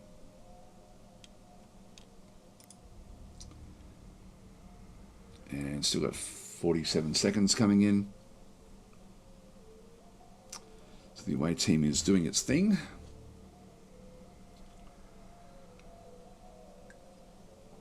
So a sci-fi snob is saying, scan for life forms, pretty little life forms where you are. Yes. So 12 seconds, 10 seconds. I'll just pause when it gets to the end of this. Here we are. So we've discovered some things here. So discovery at Lebanon. We've discovered that there's actually a research bonus here. All research from the arcing energy paths from this particular star. But there's still more to be discovered, because when we have a look over through here, it's now gone from 5 to 15, and it's still yellow. So unknown items are still present. So surveyors scan at higher levels. And so we now have 2 location bonuses. We have a scenery bonus, and we also have an all research bonus. So the all research, this is big. Like, all research really does push every aspect of your research. And so we definitely want to have a a research station there. We don't have enough money yet, so we need to get our money up before we can actually go and do that one. But it's going to it's saying it's disabled, but it will come good in just a few seconds. So it's at 15 now because, again, that exploration, that advanced survey module, survey amount 15. We're at 15 at the moment. It's now going to keep on going up to 25. That's its maximum. So if there's other things to be discovered, we'll just wait and see. So we'll just watch and see what actually happens in this other side. I'll keep that one sort of there and just hover over this one so we can sort of see it. Yeah, so that was discovery. I'll just dismiss that one. That's a good discovery. That's a very, very good one to get early. Bonnet saying, is each resource survey level visible in the Galactopedia? Each resource survey level. It's not the Galactopedia because it changes. Now we've got they're offering to sell us an unknown map. I will go along with this. I'll accept that trade. We've still got 12,000. So we've done that trade. They're selling us system maps. The more we trade with them, the faster they'll then become friends, and then they'll stop, needing us to pay them off. So we'll just keep on befriending them over time. Sorry, the question was, so is each research survey level visible in the Galactopedia? It's not really, like the Galactopedia is going to have information there. I don't think it'll show the survey there. It'll come under components. So the advanced survey module back and through this other side will then sort of just give you information about what it is. So survey scanners allow setting a landing party at the surface of nearby planets, moons and asteroids to explore them in detail. This allows discovery of resources here, blah, blah, blah. So that's sort of what we've spoken about through there. But it's sort of showing the initial amounts we end up getting. If you are playing pre-warp, you won't have that same ability. So if I go down to the scanners, which are down here. So with the scanners that we actually have through here, we've got the basic sensors back and through here. So when you first start off at pre-warp, you're going to end up with basic exploration, which is a survey module. You'll see that this one is 10, 15, like survey amount is 10 with a maximum of 15. So this is actually much, much less. And then the basic sensors in through here are just proximity sensors. These are not what we're talking about in terms of the resource scanners. So initially when you start playing, all you can do is send away teams with your survey ships, which means that your exploration initially in the game is extremely slow because away teams are the only way you've actually got to do that one. From the basic exploration, when you get to level 1, which is what we're playing at, you then end up with the improved sensors down through there, which we don't use on the survey ships. These are just for normal ships. The exploration scanners is the resource scanner. This is the one where we can then do the sweep at 5,000 exploration range. And then we've got planetary exploration, which is what we currently have with the advanced survey module. From there, we then can go down and do other things. I thought we've got the enhanced resource scanning. So this one here will then do exploration power of 10. In an exploration range of 10,000 at 40 seconds. And so we'll sort of start to see there'll be other things that will then sort of come. Planetary, I thought there was another one for planetary exploration, but that must be the only one that we actually end up having. So that's sort of where we are with that one through there. But as I said before, as we get more entities on different systems, we can then start to find more and more stuff. So as we get spaceports, or if we end up with citizens that are actually on the planets themselves, we're going to get more and more exploration actually happening. So, but anyway, that's just where they are in that particular range there. But when you first start, you don't get the resource scanners. You only get the away teams with what actually does happen there, if that makes any sort of sense. Let's just have a quick look. So we've still got 15 over through here. So we're looking at the 15. This one's coming down for 20 odd seconds.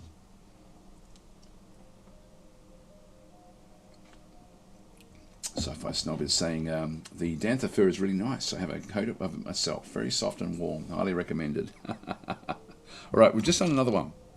See how it's bounced up by 2.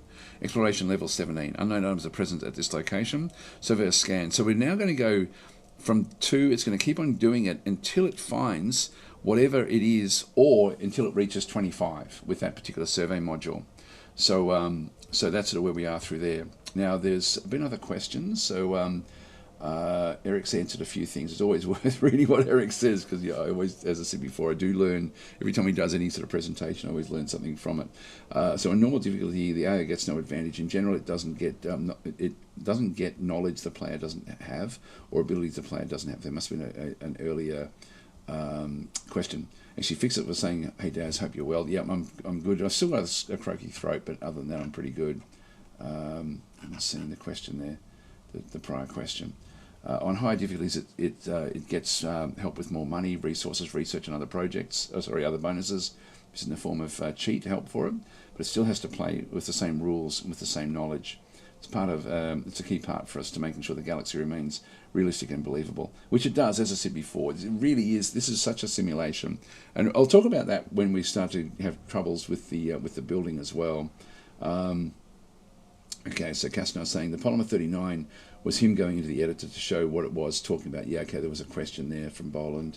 I heard Polymer 39. Yeah, so the 39, I went into the editor to see what was there. And again, we could have a look at this particular one and just see what's actually hidden there, and to see if we will find it. Maybe I'll just quickly show this as well, because we are going to, whatever's here, we're going to eventually get, because I will have a research station here at some point. That will be coming fairly soon. So, and that will then start to do its own research here.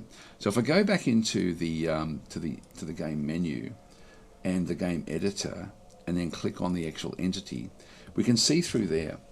We have arcing energy paths is the description, and it's got an all research bonus. And it was discovered at 14, and we got to 15 straight away.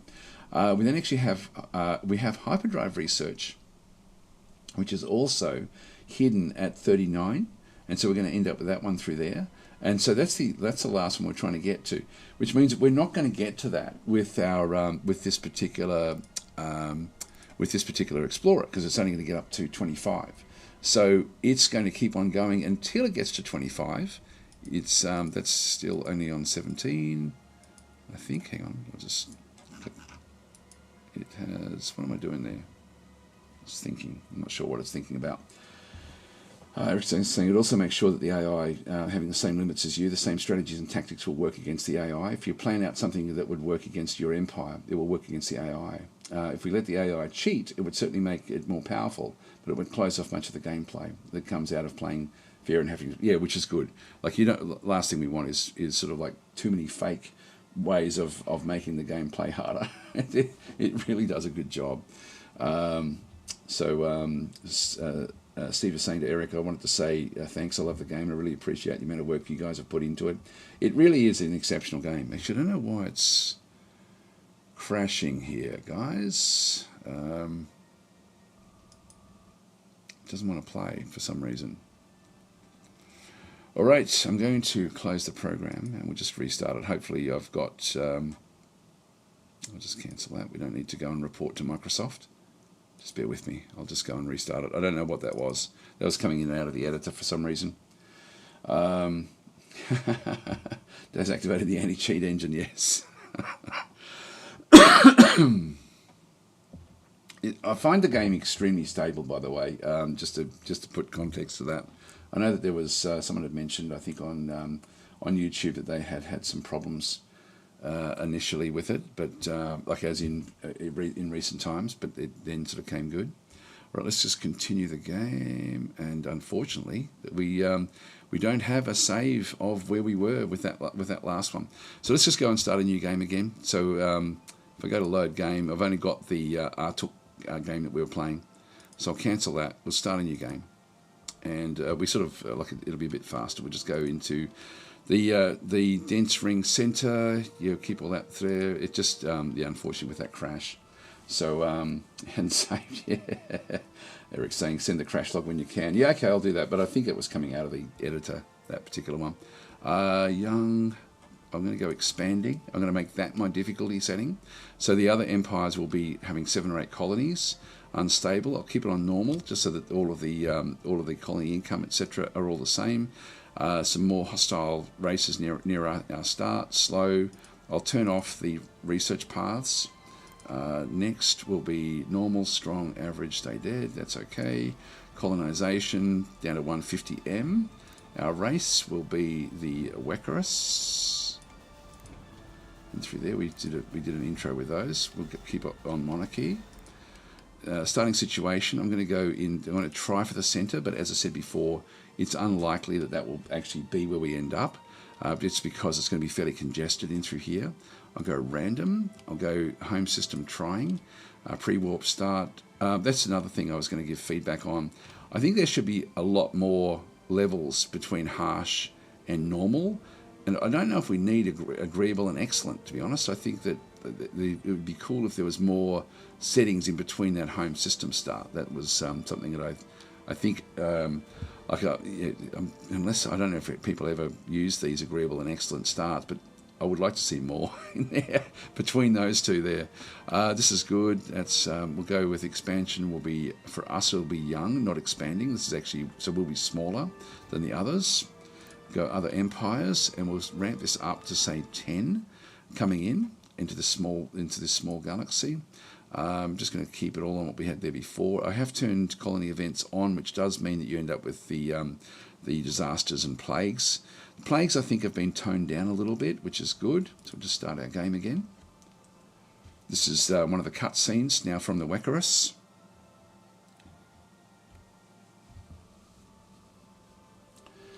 Well, I'm saying no autosave. We didn't play far enough in for the autosave to work. We only just really got started. We literally were seconds in. Here we go. We've got the Gizarians yet again. So we've got almost the same start, except we've got a lot more factions. Let's just get started. And we're in the middle this time, but we're surrounded. So this is going to be an interesting game. It may be too hard for us. We'll have a quick look and see if it is going to work for us. So we've got the Gizarians first contact. Yep, dismiss those. We've got the Akdarians. They should become friendly, hopefully. They're naturally slightly hostile. Everyone's slightly hostile towards us, humans as well. We're on pause, which is important. Let's just go and ditch all of this information, which we don't need. Dismiss that information as well. So this is Imemu, is the actual world. Now, because we're playing in a trying system, unfortunately, we are completely surrounded here. And that may be too difficult. Let's have a quick look and see what we've got. So carbonite, there's one source over there which we control. Okay, that's okay. Silicon, we don't have any silicon sources. Argon, Asalia. Silicon is the one problem. Is the one problem that we have. I think I better restart again, because this is going to be debilitating, being in amongst this particular group. And this is the So I don't think we're going to break out of here. So I think we'll better do another restart.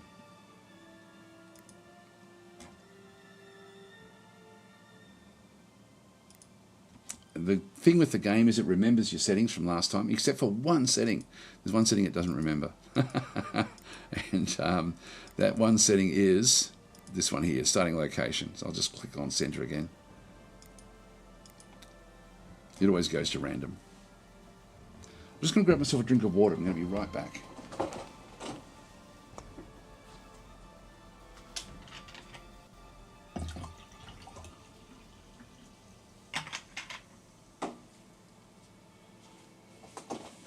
All right, here we go. Get started. Okay, we're on the edge. This looks a bit bigger. Dependent colonies of Keterovs has been encountered. Just make sure that we don't start off unpaused. Dismiss humans. Now, they're not going to be too dangerous for us. And it did unpause itself. We'll just go and get rid of all that. Okay, so we have humans nearby. We're not seeing their levels. We've actually got 3 worlds this time. So we've got a bit more of a start than we thought. Let's have a quick look and see what our resources are like. Emerald crystals, Lasalia, polymer. All right, so polymer is going to be a big problem for us initially, until we should be able to find it. So we'll have to get our explorers out to sort of look for the polymer as much as possible. Finmore saying I haven't had a crash for a long time. Might be because you're streaming on Twitch and YouTube. No, it'll be like I was sort of opening and closing things and doing stuff like that, which I was probably putting stress on it. So we've got Idoya is saying, I saw that Larry Monty has stopped his channel. Do you know more? Well, Larry was in here in Twitch before, but actually Larry's still there. So Larry, there is a question for you about your YouTube channel. So if you mention anything in here, I'll pass it on to the YouTube side of things as well. So I've been asked this a bit in previous weeks actually, where Larry's up to with things, but and my standard answer has been that Larry goes on sabbaticals every so often with different sorts of things, and sort of takes himself away to do sort of nature type stuff. And I thought that maybe that was that might be the reason. So Steve is saying, yes, Larry, please come back on Twitch there. So Larry is Star Mage in Twitch. So and Larry is heavily involved in the beta testing as well with the game. So still plays it avidly. All right, let's continue on. So we've got so where we are here, this is going to be interesting because polymer is going to be what we have to look for and go with it in through this other side. So actually Eric's answering another question. The AI has been a massive effort for Elliot, but is indeed designed from the ground up for both manage the AI empires and also to be able to enable or disable in modular ways through the policies of the player's empire automation. It's all part of the same AI. Yeah, it's sort of the AI has improved dramatically with the game, and particularly since version 1. The game is so different than version 1. Anyway, that's one thing we're going to have to look for is polymer. We've got no sources of that, so we're going to need to do what we're going to have to do. Like we'll have to sort of figure out the best way around that one. Let's just quickly go back and set up our fleets again. Have a quick look in through here. In this case, we're starting off with two of the frigates and 2 escorts and a troop transport. Let's go and grab these 4 and pop them into a new fleet. So, and this one, I'm going to make this one into a defense fleet because I was just going to go back through what I'd set up before. I'm just going to go back into my fleets, fleet templates, go through each one of these, edit, enable, escape, edit, disable that, edit, disable, and we know our ship designs. We know what we have to do there with the defense fleet. So we just go to edit, change this to 50M will be enough. Get rid of the cruisers and destroyers.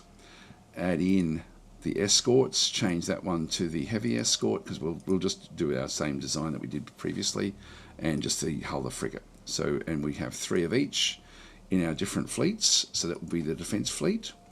And I'll come back and build the next one once we actually do our ship design. So ship designs, sort by role. Sorting by role is by far the easiest way of doing that one. Again, that would be cool if that was the default, or if it could be set as a default. I'm not sure how we save defaults for these type of things. And I'm just going to make that one manual, and I'll just go through. But I'm just going to be going in and doing an upgrade here. In this case, we've got the generators. Get rid of all of this. And again, the default really should be latest per category and family, and which I said before there, category, family, and size. They should be the defaults for these. It makes it so much easier. Get rid of one of the engines, change in a thrust vector. Oops, I got rid of too many engines. For this one, we go in with the large pulse wave cannon into the large mount at the front of the ship, and then we have a small. Actually, we could use an iron cannon, which could be quite interesting. I might throw that in on one side.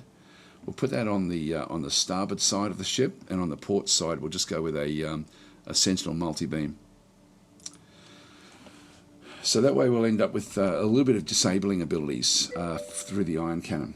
So Bjolf has redeemed one as well. Yeah, so it's We'll just go that way. Again, we wanted this one to change not to the largest hull, but just to the actual, for the actual existing hull. And I'm going to go aggressive, 2050, save and exit. But this will be our pulse frigate. Saying, is my fuel tanker still around? No, we're starting again. So I will actually I'll be honouring I've got the request from last time. The only ones I won't be honouring will be the ships that got destroyed last time. So there was, and we had an admiral that was destroyed, or not destroyed. He was rescued in the end, but the ships that ended up suffering, I'll keep the DasDemptions with them, but everything else I'll transfer across. So I've got the list there. Save and exit. Okay, so we'll save and exit that one. So that's that one through there. And the only other one we have to really work on is the heavy escort. So we'll just do the upgrade here, which is going to be, again, the get rid of the buckler, get rid of... and you can see there's like an external bay. You sort of like... You don't have to do it, but just try to keep the shield on the external, and then the internal will be the standard armour. Back in through there. The pulse wave cannon we'll get rid of as well. So we've got two medium mounts in through this other side, and we're just going to put in 2 of the pulse wave cannons in through here. So they can both sort of then slot into there and there. We have got, we're still under there, which means I can still get a thrust vector there as well. I think that's all we had last time. That gets us up to 99 sprint speed. That all looks good. Change this one to make sure that it's going for the latest design for the hull. So it's specifically the heavy escort hull. It's going to then be set to aggressive, 2050, and this will be the heavy escort. There we are. Okay, so Tuner is saying, name my tanker Tens Caslon Emporium. There we go. Okay, I'll try to do that one. Yeah, so Eric's saying the pulse wave cannons are great. It's quite nice to have them right from the start with the Wekkarus. Yeah, they're very, very powerful. And again, just to quickly recap on why they're so powerful, or one of the reasons they're so powerful, is if I hover over these medium ones, which we actually have through there, you'll see about halfway down the armor bypass. Once we get through the shielding, this thing is going to be doing a lot of damage to the internals of the ship, any ship it goes up against. So it makes it there's other weapons that sort of do a good job of this sort of thing as well, but not like this. Like this 50% armor bypass, and there's no negative against shielding either. So it hits hard against shielding, will reduce shielding like any other weapon, but then actually has the armor bypass. And when we have a look at some of the other sorts of things, like for example the medium railgun, we'll see there it's got a armor bypass there. This one actually is poor against armor but good against shield. So this will bypass shielding but then be weak against armor. The ones that are good against armor are the torpedoes. So if we have a look at the medium torpedo, in fact, if I go and click on the pulse wave cannon, we can then do a comparison between, say, the Epsilon torpedo. So the same size. These are both size 30 at mediums. Back and through this other side there. But everything in green is a positive for the pulse wave versus the Epsilon.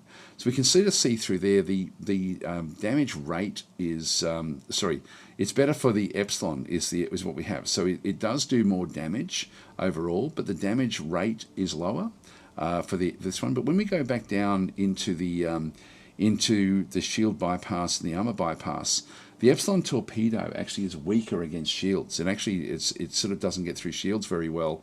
And even when it gets through the shields, its armor bypass is only plus 40, and that's really the benefit of the torpedo. So we're essentially got a beam weapon that does better than the torpedo weapon at the same size. And so it's better all the way around. Like it sort of improves pretty much everything that we sort of see through there.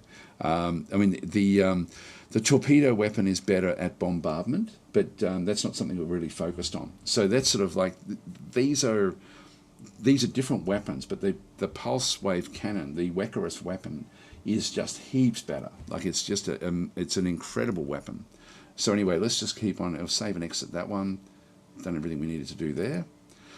All right, let's go back in and just go back to our fleet templates. Go to Defense Fleet, Edit, So we do actually have the heavy escort and the frigate. They're ready to go. And so we'll just go across now. We've got the first fleet. So fleet number 1, if I just press F and then control group number 1, so I'm setting my hotkey to the first fleet, and this will be a defense fleet. So we've already set that one up as a defense fleet. We will just top up this one with ships. So it's just going to get the extra ships into here. I'll let them get built. And we still have a bit of money, so let's go and build a second fleet. We're going to need a few fleets here. So we're going to need at least 3, I think, ultimately. So we'll start that way. That's the first fleet.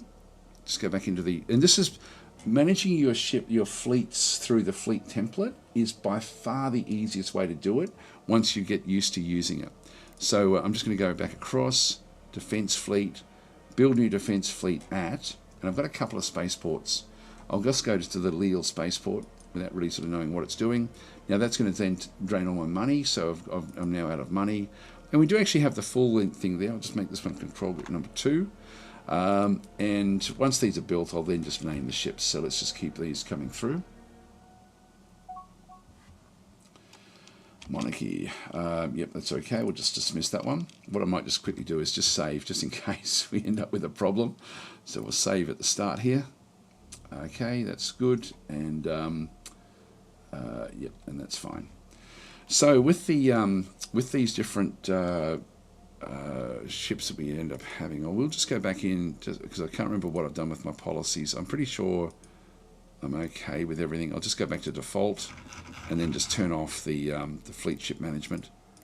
Back in through there again. That's the only sort of default settings. By the way, if you're new to the game, please sing out if you've got any questions. Just do an @DasTactic and I should then see it hopefully.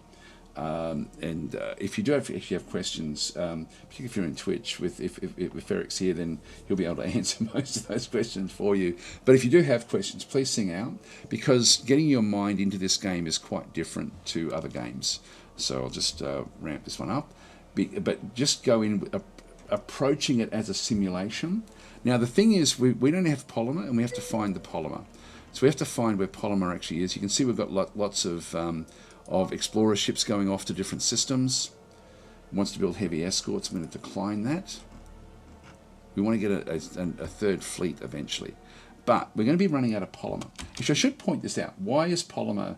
Why am I now concerned about polymer and finding polymer?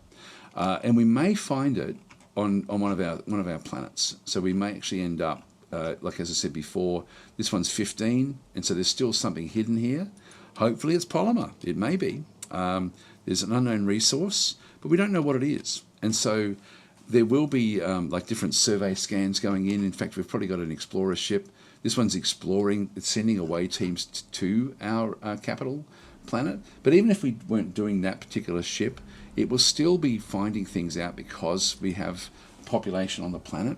And so whatever's there, and as I say, hopefully it's polymer.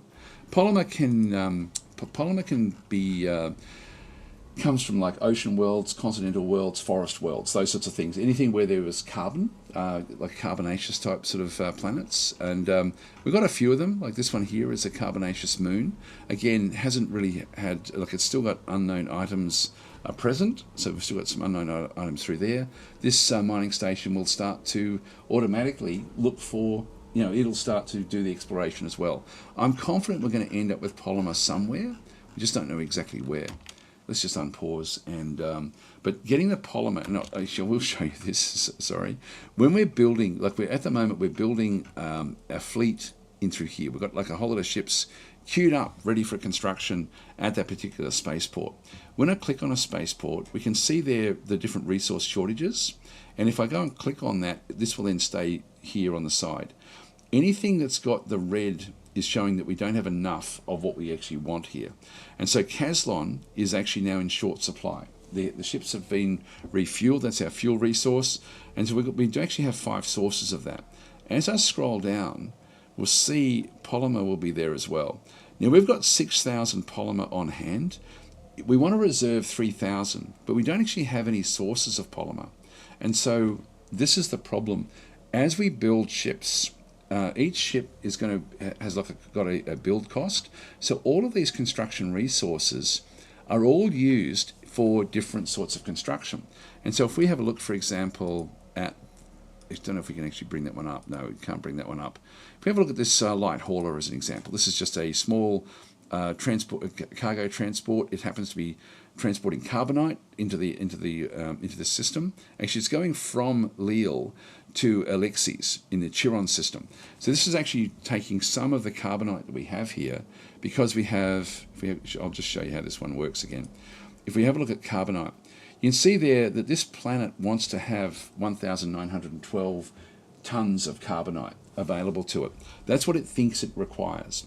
From like a bit convoluted the way it sort of works that one out, but it does actually have like what it thinks it will need for its construction, and so on and so forth.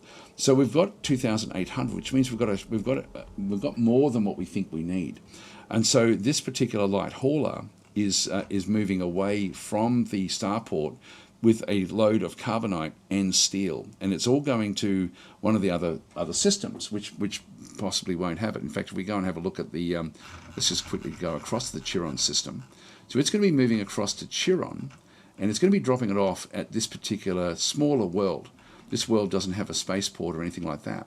If I go and click on this one, we've got 12 resource shortages here. And this is where the game is a simulation game, because these are not global resources. These have to be at a very specific location to be able to do anything. If we go and click on the resource shortages here, we then sort of see that Caslon is almost at the right amount, but you see how there's been a lot that's been reserved. So ships have said, hey, reserve me a whole lot of Caslon. I need to refuel when I get there. And so that's what the reserve is, which is beyond what we actually have with the amount that we have. We've got enough of what we want. Carbonite, this planet is saying, I need 884 carbonite to be sort of stable, and we've only got 243. So that transport, which we don't control, that transport will be trying to move that resource out to here. If I try to build something here, I have to make sure that I've got enough, like Kaisian Crystal, only got 41 of those. We don't have any Ossalia. Some of these we don't use very much at all, but there is actually a reserve of 243 for whatever reason. I don't know why. So there are different things that are being reserved. These can also be reserved by traders, like from other systems, if we're doing trading. So the reserve can be a whole range of different sorts of things that do come into it. So with that in mind, if we were going to be building an actual ship in through here, in fact, I wonder if we can show something that does work. Yeah, can't afford to build because of the actual credits. The survey ship, in fact, if I go into an actual ship itself, so these are like the little freighters. This one doesn't have a mission. It's just sitting there waiting for something to go and pick up. But if we go and have a look at the actual light hauler, this is all it has here is a couple of engines. It does have a torpedo on board as well, which is facing the rear. So it's got like a rear-facing torpedo, just for ships that are going to be chasing it. If we have a look and see what it's made up of, the Epsilon torpedo, as an example, uses 6 Necros stone and 3 Cupric. We can see at the top of the list there. That's the cost of building a torpedo. The engines require steel, carbonite, and polymer. When you add all of these things together, we can then sort of see that the actual, and the hull itself will also have like a cost in terms of steel or something like that, and sometimes polymer. Down the bottom, we end up with a bill of basically the resources required to build this one. So 107 steel, 32 polymer, 27 carbonite. If we don't have polymer, we end up running out of the resources we can then use to build these things, and everything then grinds to a halt.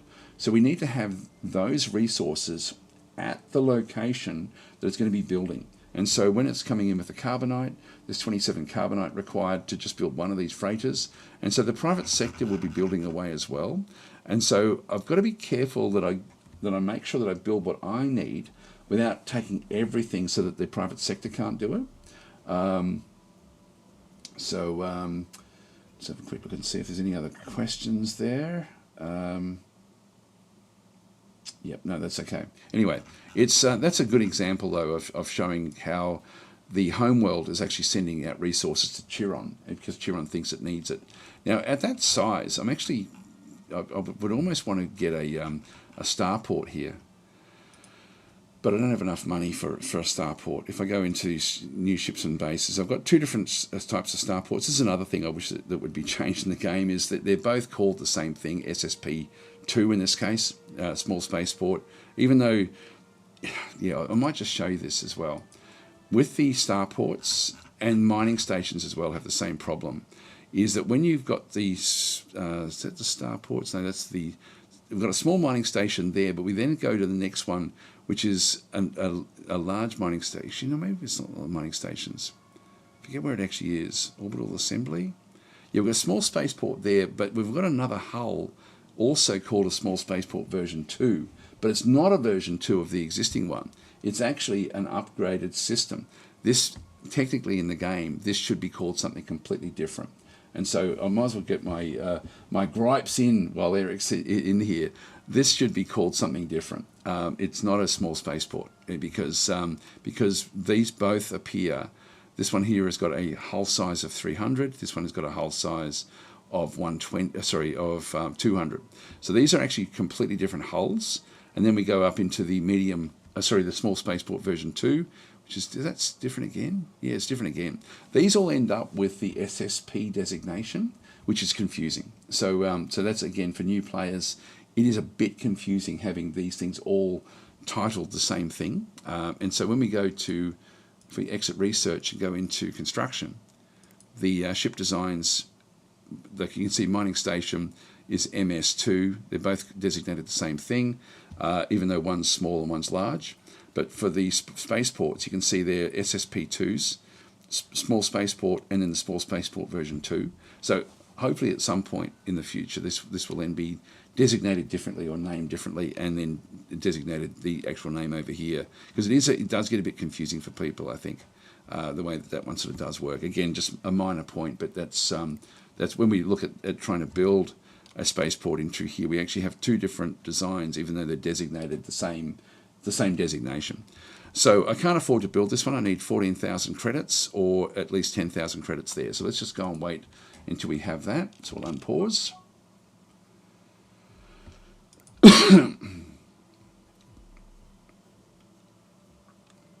Underscore saying, what's the difference between the component bays? Can you upgrade them? Yes, they upgrade automatically, or you have to replace them.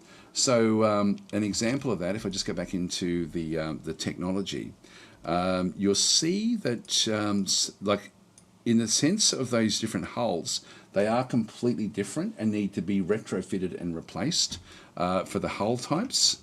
For the actual components, if we go to, what have we got there? That's just seeking missiles. This is concussion missiles.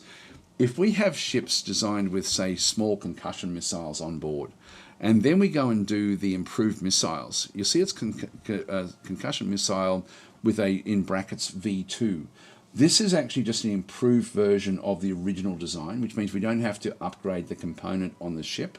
If we went from a concussion missile to a fast missile, for example, a lightning missile, and we use this one, this is a completely different component, and we would then need to replace it on the design. But if we're just going into version 2s like this, then we don't need to upgrade it. We just basically allow it to, it'll just automatically get the benefit. And that's why as we start to go through the text, we're going to find, and I don't know if we've got the enhanced wave weapons in through here. You'll see it's version 2. If we have pulse wave cannons on our ships, which we do have, then these will just, when we get this tech, it will then just be a better version of the existing design. It just means we're getting more out of the existing designs. I hope that answers that particular question with the componentry there. Anyway, let's continue on. So we'll keep on moving forward. We're going to find different discoveries, different resources, mainly luxury resources, but we are looking for polymer. Sinister Buccaneers, same faction as us. We'll befriend them.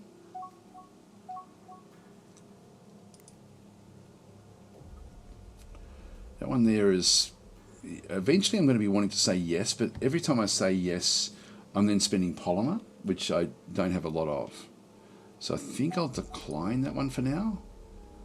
The officer sell us, I'll accept the trade. It does cost me a bit, unfortunately, but I will actually just try to befriend them as much as I possibly can initially.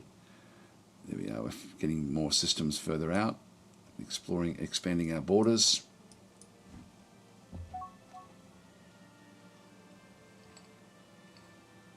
Okay, so we've actually now discovered equestrian skin on our homeworld, and so that was just something because we were we had the away teams going down to look for it. Let's dismiss that one again. They're going to be asking to build the bases, but until we get Polymer under control, I won't let the AI manage the base design. Oh, there we go. We found ourselves a border with somebody else. Now this colour looks similar, and we do now have a way of changing colours, and I don't know who this is yet, so we'll figure out who we're dealing with, and then we'll maybe look at changing their colour to something that's more sort of in keeping with what we need. Now let's just say that we don't find any polymer at all in our system, but there's polymer in here. That then is a reason for us to go to war, to try to control that one.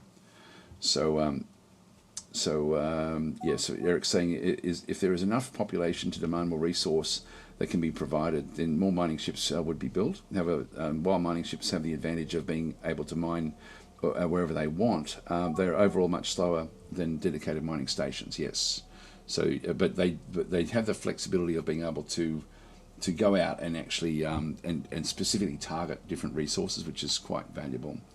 This one here, assign mission.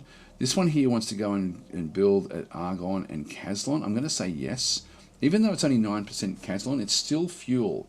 And fuel is one of the resources that can be tricky. New spy has appeared. Good. We do want spies for us. We're a very secretive group in our deep ocean worlds. This one's transporting migrants across, so we're bringing 3,000 migrants across to that world. Oh, nice! We've found ourselves a. In fact, I've still got another. I've got the 10,000 now. I'm going to go to the Chiron. Now, let's just say at this point in time, looks like what I don't know what this is. I don't think they're going to be a major threat just based on the colour. Like if it's sort of more red, then we're looking more at the Boscara or something that would be very, very dangerous for us. But in this case, it looks like it may be either humans or Actarians, which would be pretty cool. But that's where the likely direction for an attack is going to come. What I can do is I can actually go and build a base two different ways. I can go to build a new ship or base, and I can now go and say, yeah, build me a small spaceport somewhere off to the side. Where anywhere, just randomly, and if I go and click it there, it will randomly place that spaceport somewhere around the world. But I'm expecting the attack to come from the west, so from this direction or from the northwest. That's where I'm assuming the attack will come. And a spaceport can be very, very good for defending the planet. So I'd prefer to have it on that side of the planet. So I want to make sure, if I can do it, to make sure that's the case.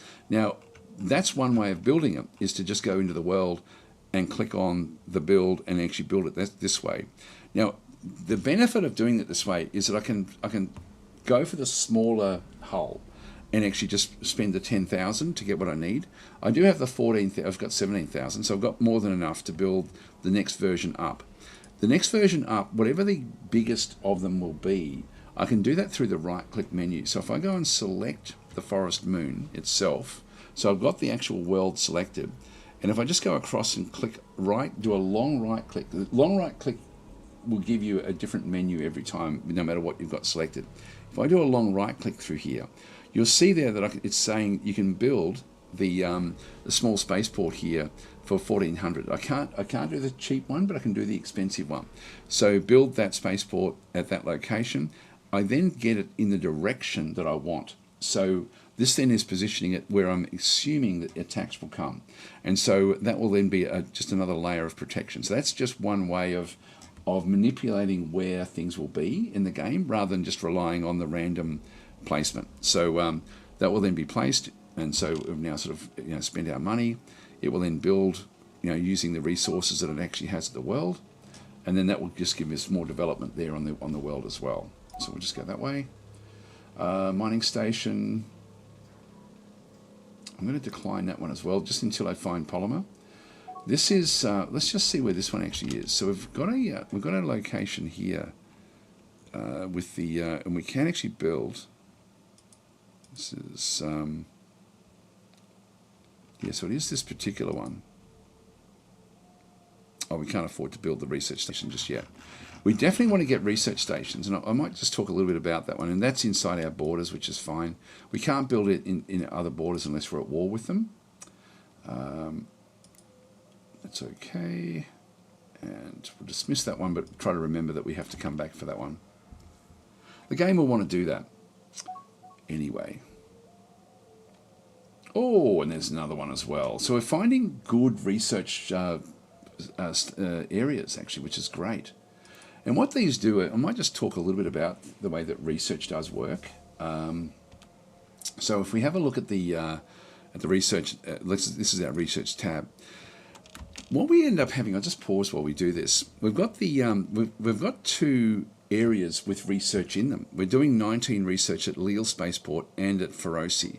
Once the Chiron Spaceport is built, we'll also be doing some research there as well. It's just some basic research.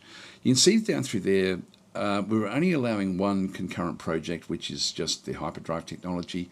I don't personally have any I never really bother with any more than just one at a time, just because you don't, it halves the amount of research going into each one. There's no real benefit in splitting up your research unless you need multiple things, and you've got one that's in a crash research program and you need to do something different, then that's the only other time that I will actually go and change that number. So you can actually go and change the concurrent projects if you do want it.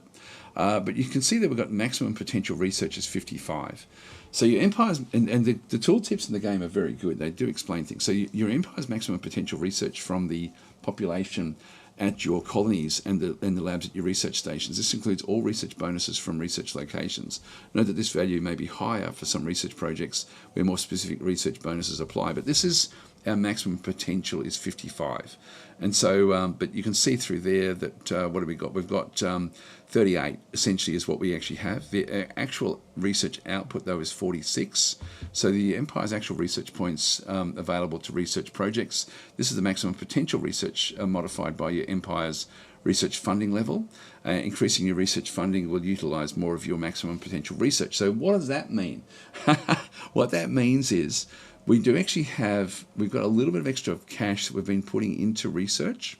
If we go across into our empire and have a look at the funding levels, we'll sort of see there that we do actually have and this has been tweaked downwards a little bit recently, but we can put a little bit extra into research here if we have extra money. Now, at the moment, we don't actually have any extra money, but if we do have any, it can then be placed there. So I'm not sure why we're getting the 46 there in that case. We're getting 17 from the colony production, 29 from the research stations, 50% funding level. Yeah, so we get 0 through there. So we actually do need to get better research. We've got 29. Actually, that doesn't make sense. We've got 17 from colony population and 29 from research stations. We do actually have the 2 spaceports, which are technically research stations. Once we get actual research locations, though, we will then get better bonuses on top of everything else again. So getting the research, I haven't explained this very well, but getting these research locations will then boost our research beyond its maximum, and we're going to be able to get more and more back in through there. Tina is saying, did they just reduce the efficiency by 25% instead of showing values down to 25%? That was changed, and I can't remember the specifics of it, to be honest. I think it may have been previously 100% was the maximum you could get, and these numbers have been halved, I believe. I think they've been halved. So I think they've gone from 100% down to 50%, but I may be wrong. That's the difference. Sorry, it's the benefit you get is different. This is actually the amount of funding. And again, I've just got this set to auto. I don't tend to worry about this one.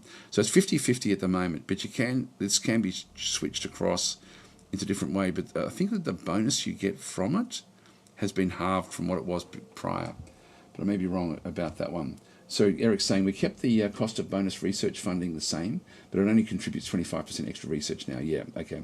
And same for growth rate instead of 50%. Yep, okay. So we end up with just a smaller amount of extra research coming back in.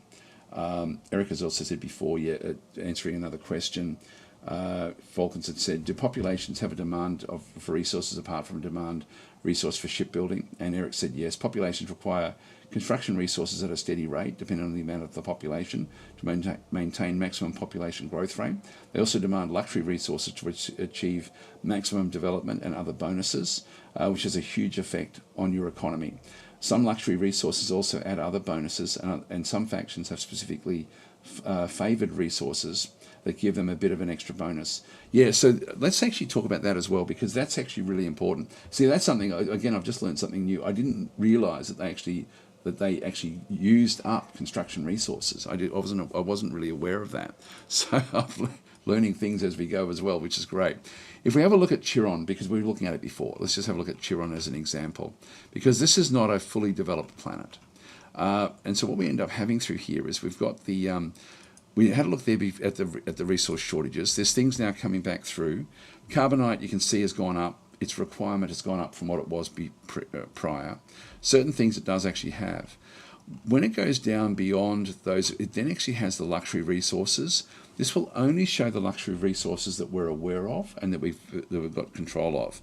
And so they're trying to bring in luxury resources in through here, which will then be for the colony development. Let's just do a really quick look at the actual colony itself. If I click on a planet and then click on the colony details screen, the combination of what we see over through here and here will then give us the complete picture of the actual planet itself.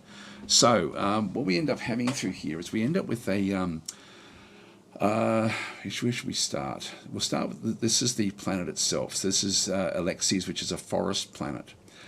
It's a very, very high quality planet, but forest planets are not what we like to live on. We like to live on deep ocean worlds. But when we've got something with a quality this high, it means our suitability is still going to be sort of working fairly well. If we hover over this one through here, the overall suitability for us at 73 is 23. And so the easiest way to think of this is when you've got any sort of planet, and for any faction, in fact, if we let's do this one again, a bit more of an explanation. Again, you don't need to know this because the game will just do what it does. But if you understand why it's doing it, then I'll just explain a little bit more with this one. So we'll just quickly go across to alien races, go to the Wekkarus, go down to, actually that was another piece of feedback, Eric, is the, I don't know why we've got most liked and most disliked races. I reckon that should just be one great big list of everything with a bracket of what they think of you. Would be so cool actually, just to get the full list, because some of them, yeah, there's hardly any difference. Like the Boscara at -40 are not. It's not. They don't hate them. Whereas the Boscara against the Wekkarus would probably be negative 100. Anyway, that was just another little thing. But if we have a quick look at the actual worlds that it likes, so it likes deep ocean worlds at +30, ocean worlds at +15. It doesn't mention these forest moons or forest worlds that we sort of see through there. But then the desert savannas it doesn't like at -5, sandy deserts and rocky deserts -10. And so these then change the suitability, the basic suitability then comes way off with these particular ones. But these ones we get a bonus with. So when we have a look at this forest moon, even though it's not in the list, the default suitability essentially, the default modifier is 50%. So anything over 50% in its base quality is going to give some sort of suitability. And so in this case at 73, we're 23 above the limit for suitability, if that makes any sort of sense. Or the quality takes it 23 above the suitability, the baseline suitability of 50%. If we then look at the Wekkarus, that gives us a suitability of 23 because we don't have any bonuses or any malices with the actual forest moons. And so in this case, this forest moon is a beautiful world that we can live on. And pretty much every other faction, unless they've got negatives with forest moons, are going to be finding this a bit of a paradise world. If we go and have a look at one of our other worlds, and I haven't looked at these, but if we have a quick look at this one, because you don't need to, this one here is a grasslands moon. Again, this is another 73, which means that for us, it's just a 23. But if we were playing, for example, if we go back to the forest moon and have a look at the Atuuks, like this one, like this, the 23, I'll try to sort of do the maths with this one. But in this case, we've got the 73 and through there with the 23 suitability. If we go and have a look at the Galactopedia and go to alien races and the Atuuks, they like forest moons. They have a plus 15 suitability. And so their suitability on this planet would not be 23, it would be 38. So they would actually have a suitability there of 38 because they get the bonus on top of that 50%, if that makes any sort of sense. So for the Atuuks, they would love this world. Grasslands world, they get 10%. So the other 73 that we had, which was a grasslands world, for them would be 33, not 23 suitability. I'm assuming that our actual home world is a deep ocean world. It may not be. It is a deep ocean moon. In this case, the overall quality is 58%, and so the 58% for any other faction is going to be just 8%. So if we take that 50% off the quality, the baseline suitability is 8%. For us, we have a plus 30 for deep ocean worlds, which pushes that 8% suitability for baseline 30 higher to 38.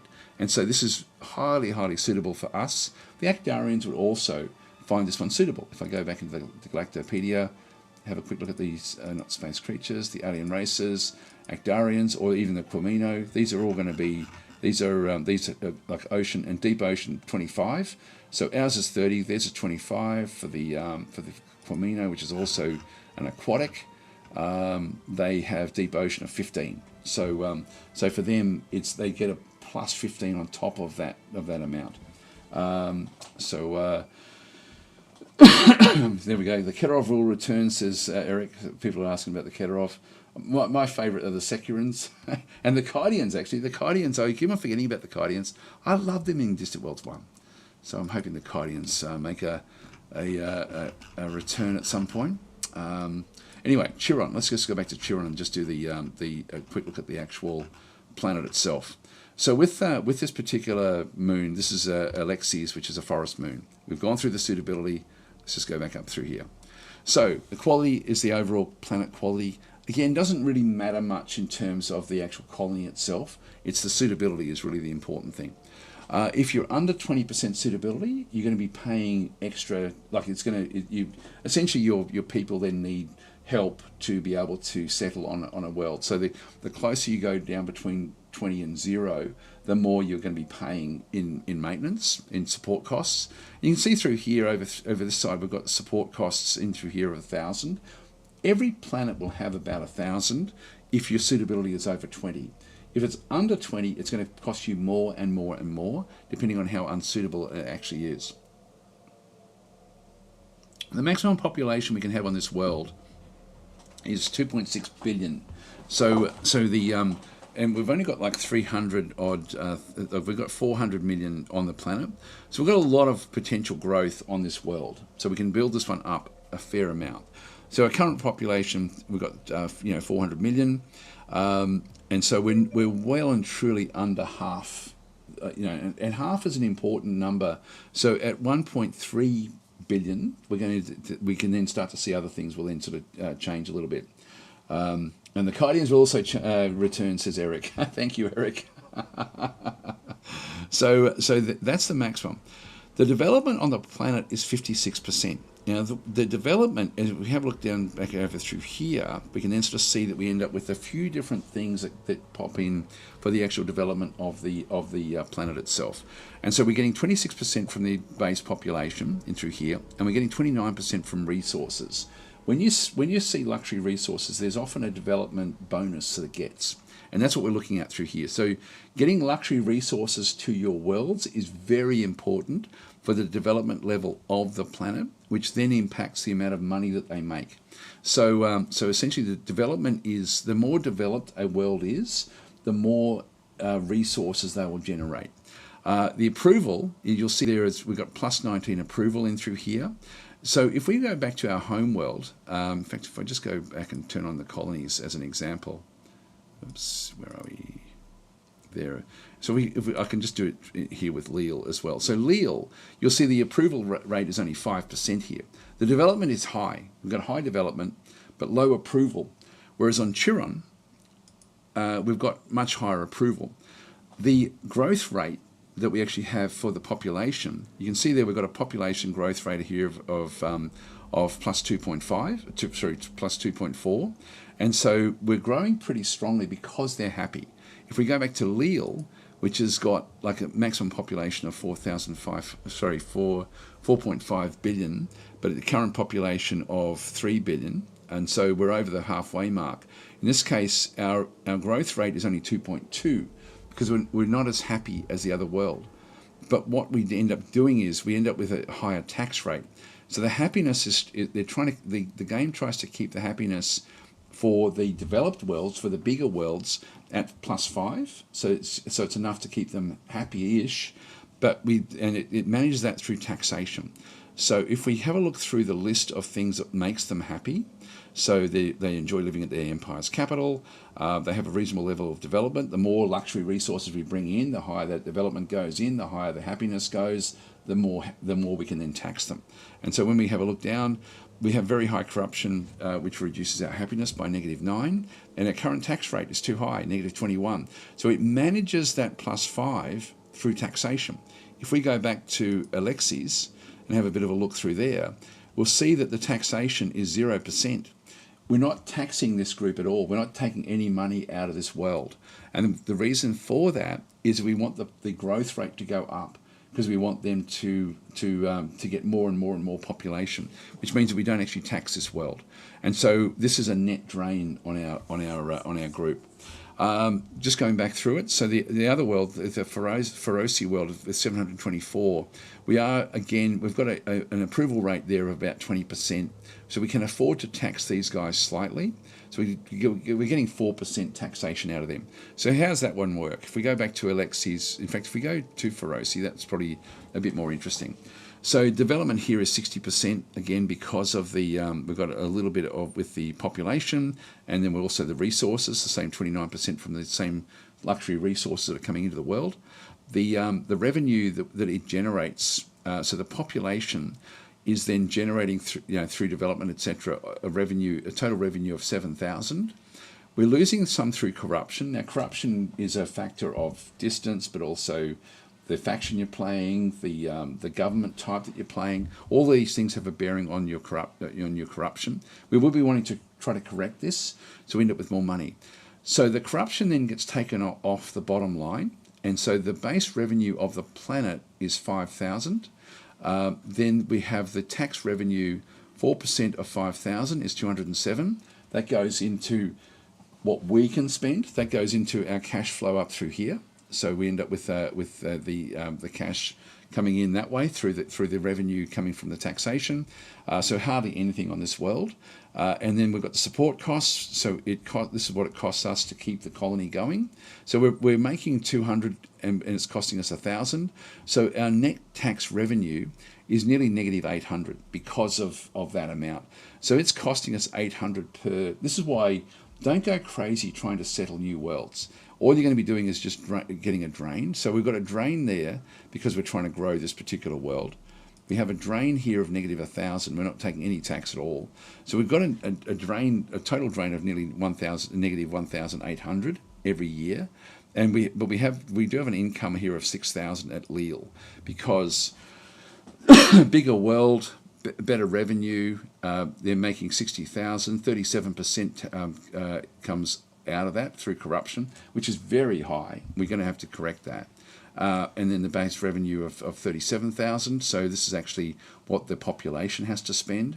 They're paying 20% tax. The happier they are, the more we can tax them, the more money we get.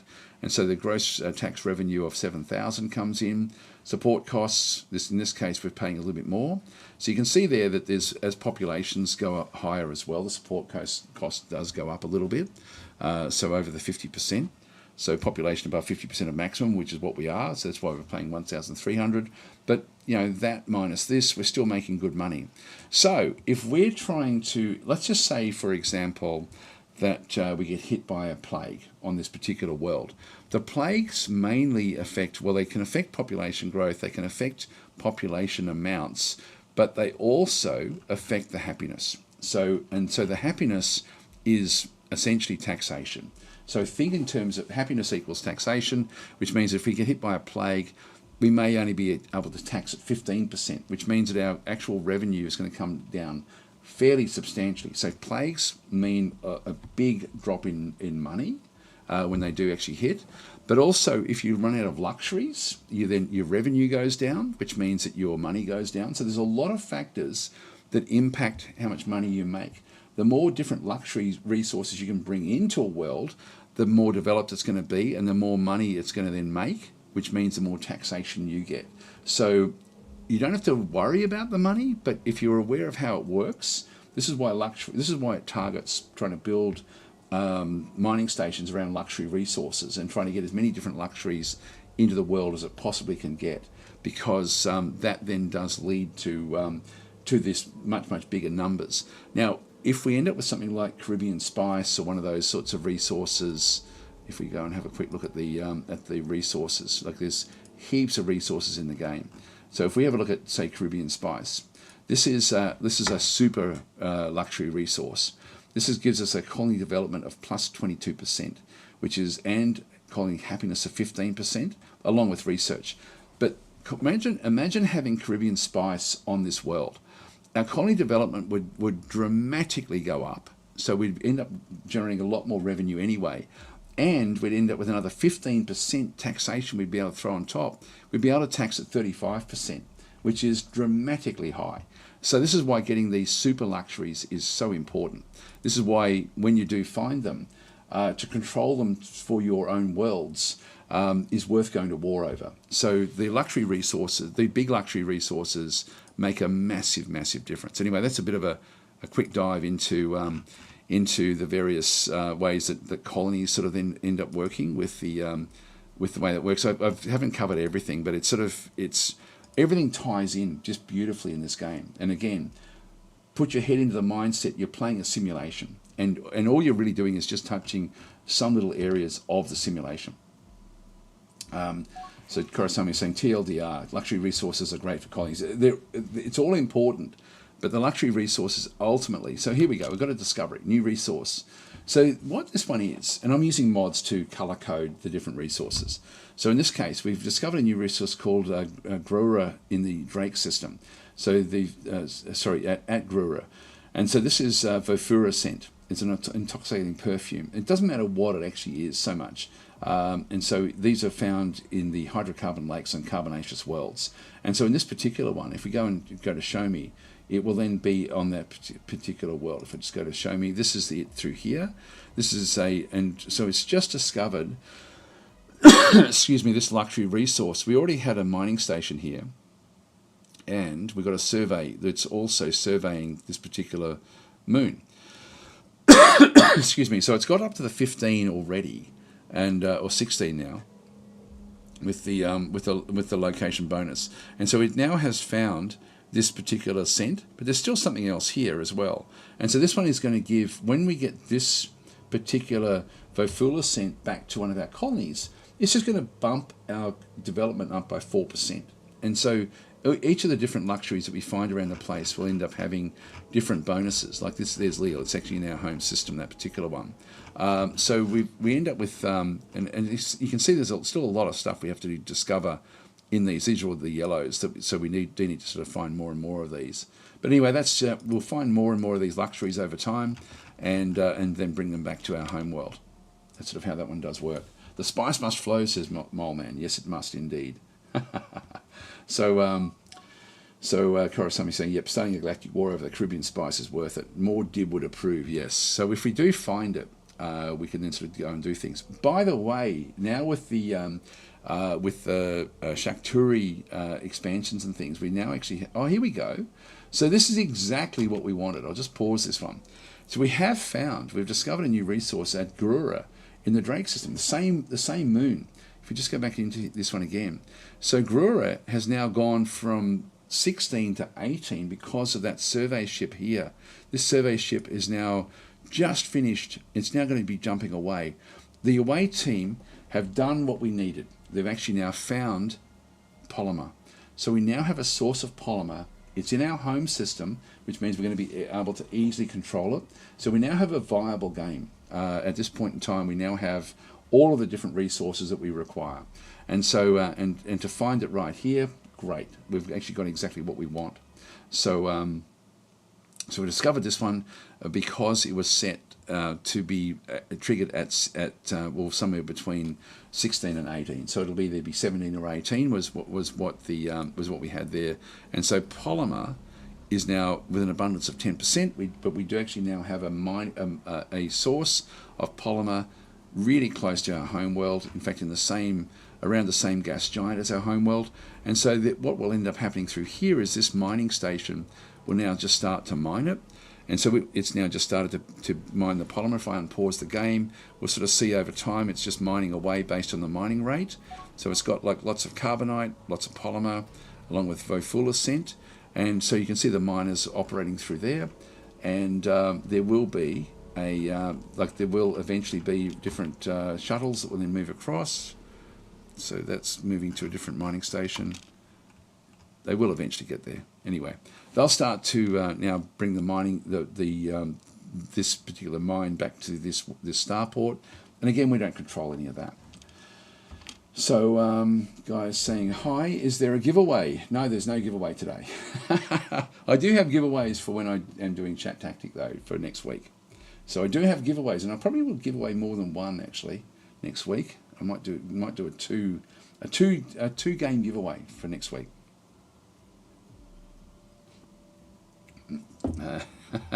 Eric's saying, he who controls the spice controls the universe. Yeah, this is where the game gets so immersive. Once you start to really understand, what you're looking at, rather than just looking at the individual ships as just doing their thing. Once you start to get a feel for where these super resources are, and do we know where they are? If we go to the luxuries, we go to all the luxury resources. This is what we know of. Now, Loris fruit we don't have any sources of. This is a super resource. We now have one source of Wekkarus, so we can sort of see that one through there.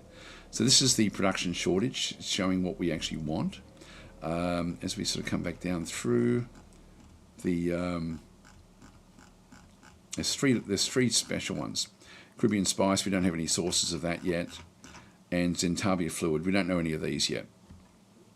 But ultimately, there's heaps and heaps and heaps of different types, and these all, of course, then impact the development of your worlds. That's just the luxury resources. Initially, we're really looking at just the fuel and construction resources, and when I've got this one turned on, I can then see the flow that's going between the different mining stations and the different planets. If I go and turn on, for example, just Caslon, which if we just go there, we've got 6 or 7 there. So we're seeing there is everyone's sort of keeping their own Caslon supplies where they actually are, except that Chiron is exporting Caslon out to Essos. So they've got a thing where they've got more Caslon than they need, and so they're actually now there will be small freighter ships now moving between those two locations to supply the Essos system with some extra Caslon. And that'll happen all the way through. Silicon, we've got one of 2 sources, that's going back the other way. So that's now moving back. So you can go and have a look to see where things are going. We've got more carbonite through here. Chiron needs it, so we're moving the carbonite down. There's a light hauler there, which is just bringing Caslon from Drake 5 to Elyses. So it's coming from Drake into Chiron. This is not showing in the actual list there. Anyway, let's just continue on. Yeah, actually, sorry, we're talking about now that with the return of the Shakturi, we can actually now create outposts. We have a limited number of outposts we can create, but we can go and now at least get a presence on worlds that are not suitable. So when we do find something special, we can then go and do something else with it. let's continue on. Right, so now we've got the money, and it's saying build a research station at that location, and yes, I do want to do that one, so I'm going to assign that mission. The resort base down through here, though, I'm not all that interested in. I will want it for money, but initially I'm just going to allow that one to take its money. It will ask me again at some other point, build a second one through there for that armor research. Yes, we'll do that as well. Aha, here we go. So we've actually now found a new pirate faction in the Hamal system. This is the Fire Network. These are not going to be friendly with us. So this pirate faction is predominantly composed of Boskarans. The Boskarans are naturally very hostile towards us. They don't like to be useful allies. So we're going to go to war with them, essentially. We're going to be fighting them. We're only going to befriend probably only one pirate faction anyway, but we'll only go and befriend our own Wekkarus style. So we will dismiss this one. So even though it's been quite successful, I'm not going to befriend them. Offering protection. I'm going to decline this. Now what we have to do is we now really have to look after our fleets. So the first fleet is ready to go, and I will actually name these. The second fleet is now ready to go as well. The first one we didn't actually set anything else up through here. I will just go and change the tactics. Now I'm going to change it. It's got 50% fuel range. Yeah, which actually was just too much. I'll just go to 50M.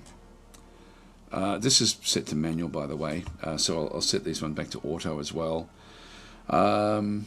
And I'm going to just change the formation to tight, just to keep everything sort of nicely compacted. And I'm just going to go back to my second fleet as well, and change that to tight, just to tighten them up. If we end up with the area of effect weapons, which the Boscaras don't have, then we'll make them a little bit bigger. If we go back to the second fleet. Sorry, the first fleet, change that one to defend.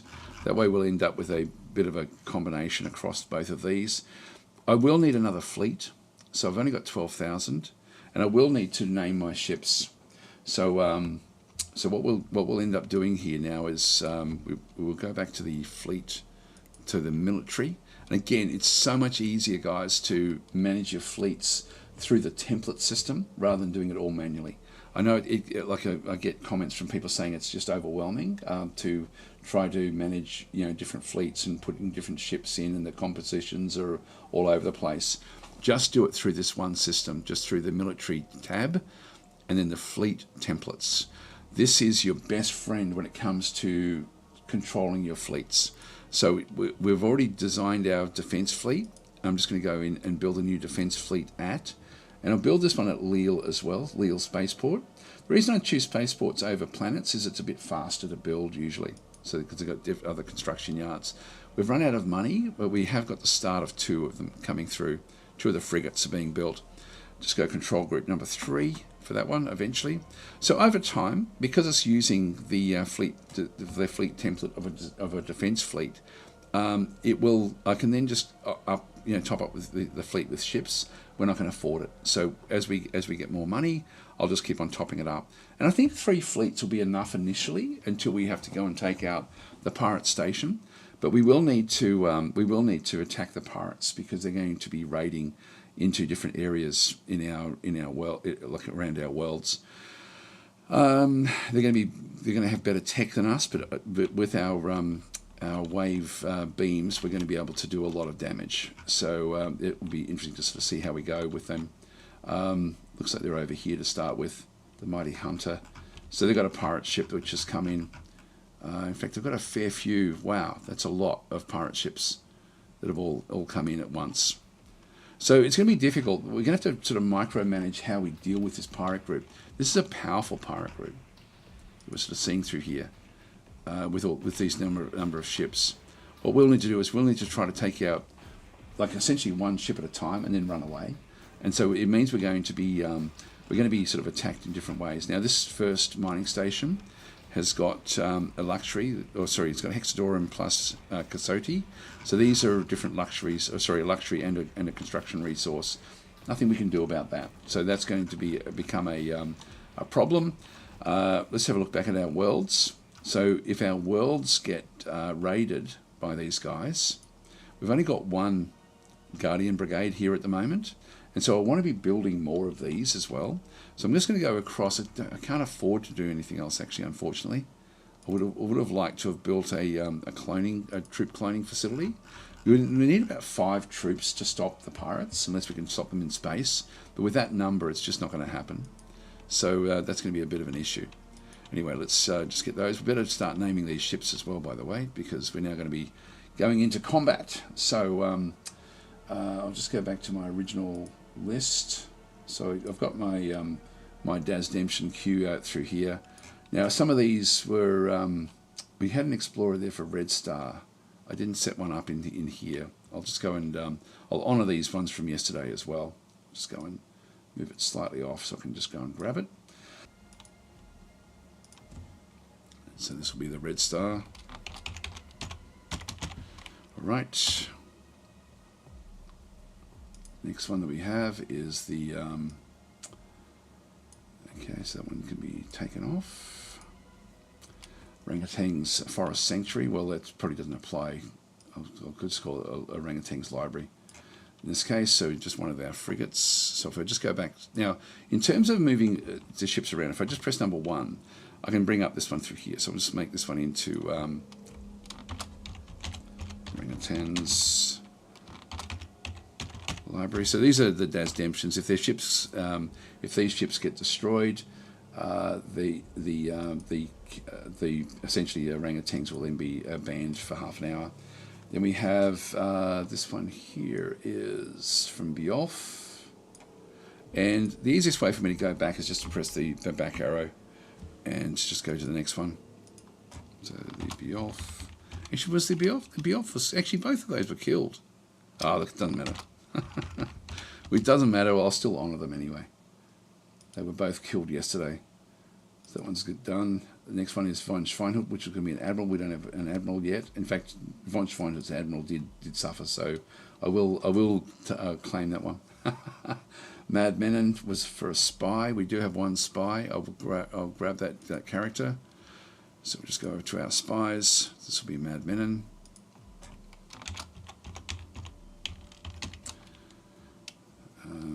Actually, it's just one in. There we are. So Mad Menon. All right. That one's done. Then we've got Klingzog. Actually, Klingzog also wanted a spy. We don't have one for Klingzog, unfortunately, at this stage. We've only got the one spy. There will be more, so I'll keep that one in the list. PS 359, we don't actually have any refuelers, so I can't do that one. Began.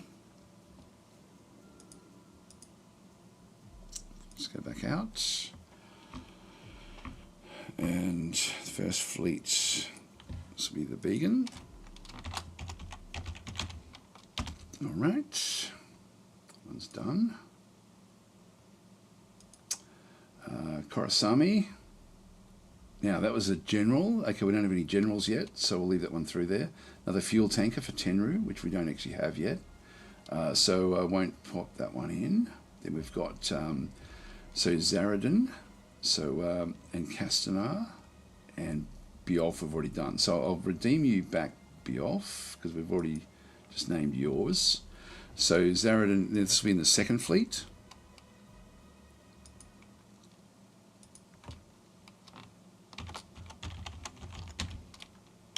Zaradin, okay, that one's done. Actually, only one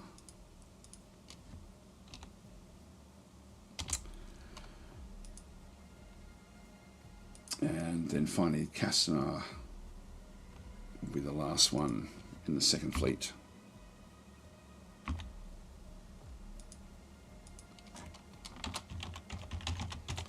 Here we are. Okay, so yeah, so the question on YouTube is, do you only accept naming requests from Twitch? They're not just naming requests; these are DasDemption requests. And yes, the only way I can manage these is through the Twitch queue. So Castanar is now done. So what it is that when people, this is where Twitch is much better than YouTube, because I can actually manage things much more easily. And so if you are on Twitch and you do get a what's called a DasDemption, which is something we have for most games, and if you have a named entity that gets destroyed, or taken out essentially, then you get banned.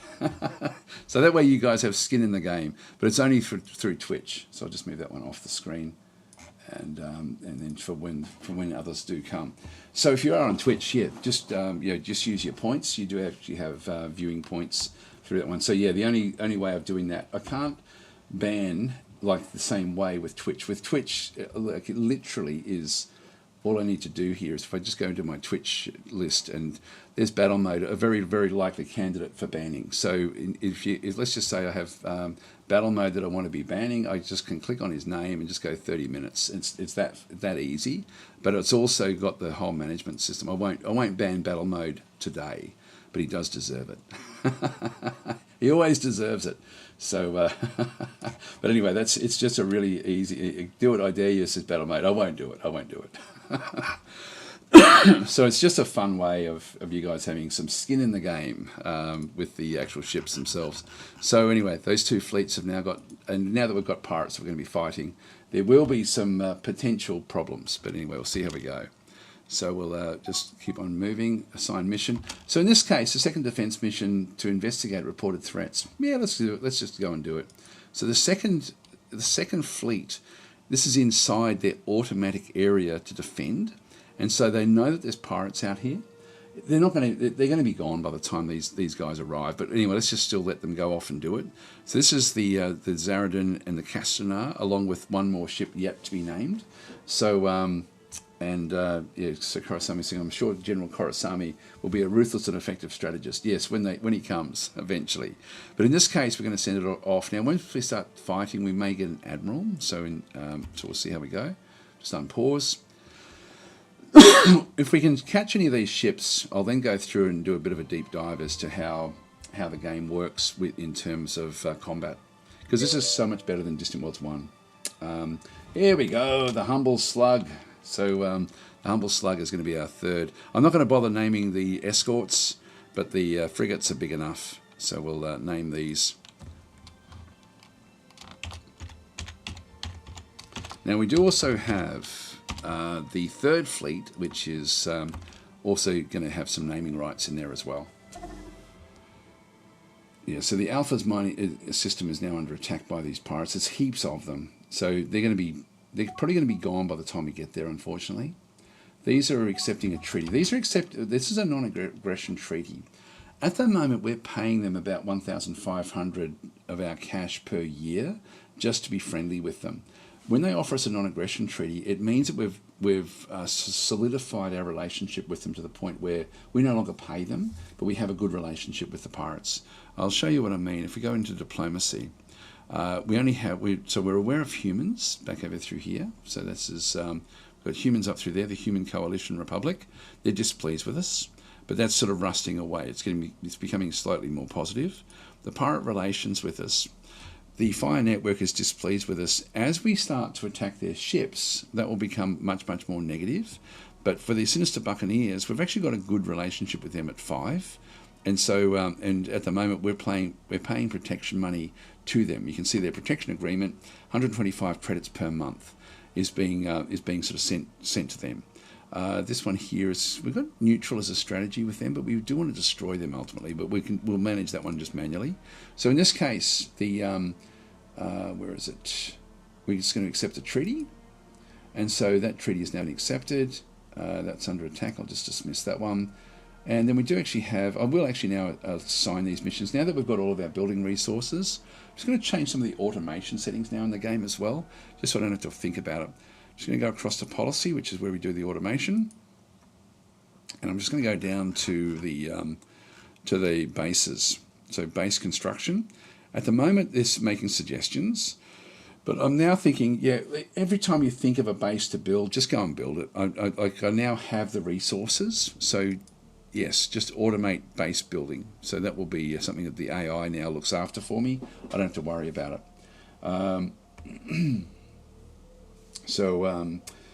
Now, what did we get to with the questions? Eric seemed to correct something up to about level 30. It will. Beyond that, you'll need explorers.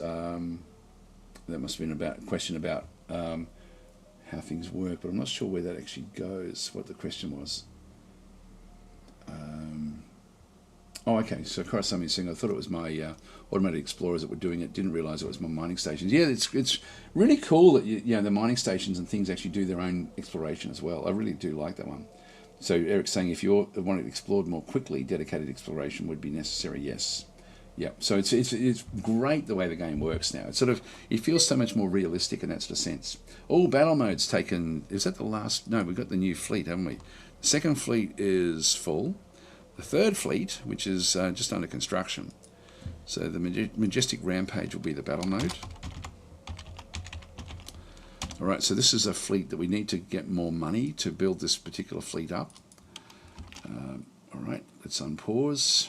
They're not going to get there in time. What's happening with the pirates? They're not going to destroy this station, but they're all over it. And so this one here, essentially the shielding has come down, and with the shielding down, the away teams can go in.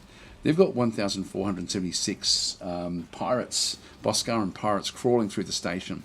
Our troops there are trying to hold them off. We've got 361 troops on the mining station trying to fight them off, which they're not going to be able to do. And as soon as the pirates have then gone and gone through the pirate, they'll then steal probably either this or money. Let's just see what actually happens here. But we're not going to get here in time. They're not trying to destroy the world, this thing. They're just raiding. There they go. So they've now finished off their raid.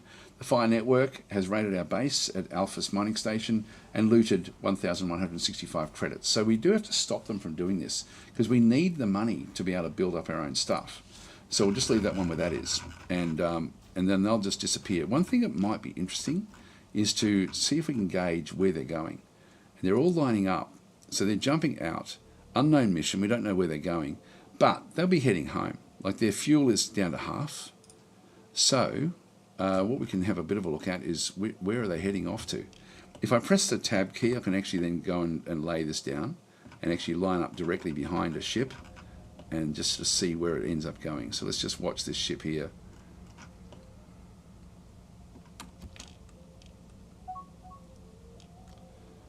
So off they go. So they've now jumped. If I then move sort of back up and away in that direction, that way out there, that's the only system that lines up. The others are a fair way around. So that there looks to potentially be a pirate base.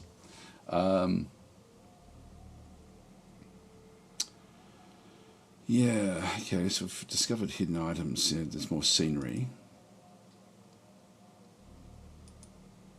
Yes, this world in here. This yellowy star, unknown star. Well, let's have a look and see. Although we've got explorers in through here. Let's let the explorers do their thing. So we'll sort of just go back. By the way, if you're wanting, I always try to go back to Galactic North just so that you've got like a context of where things actually are. If I press the Shift and then the Q keys, that's northwest. If I go Shift E, I can then go back to north. That way, at least we sort of get like an exact consistency through there. Anyway, let's just unpause. So they've all disappeared to go back home. They'll be back again, and they could be back in the Drake system. So the third defense force. We're getting a bit more, so let's go back to the third and just top up with ships. So we can afford to get another one.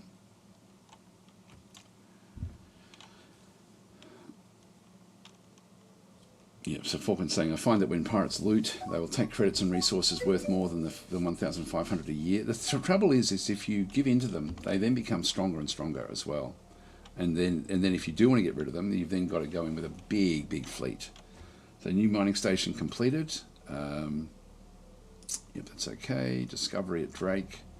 Emerald crystals. Okay, that's one of the other ones that we did need to get. That's actually good again.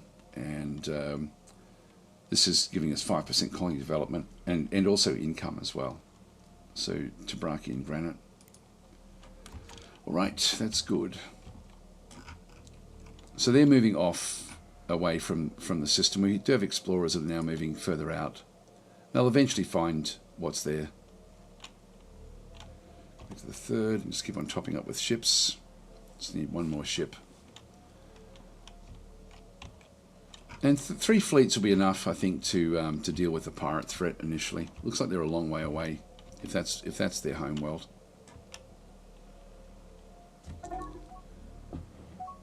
Oh, hang on. Now we've got. Just pause for a second. I was just getting a drink, and now I've spilt it all over everything. Just let me shake off all the water. Yeah, I literally just had it. I was just drawing it up and then saw the attack, and it spilt everywhere. So the humble slug is under attack, way over there. Actually, no, that's different again.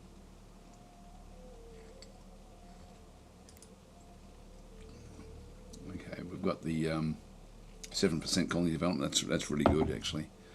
So we've got that one there. We'll just miss that. And this one here, we do actually have leftovers.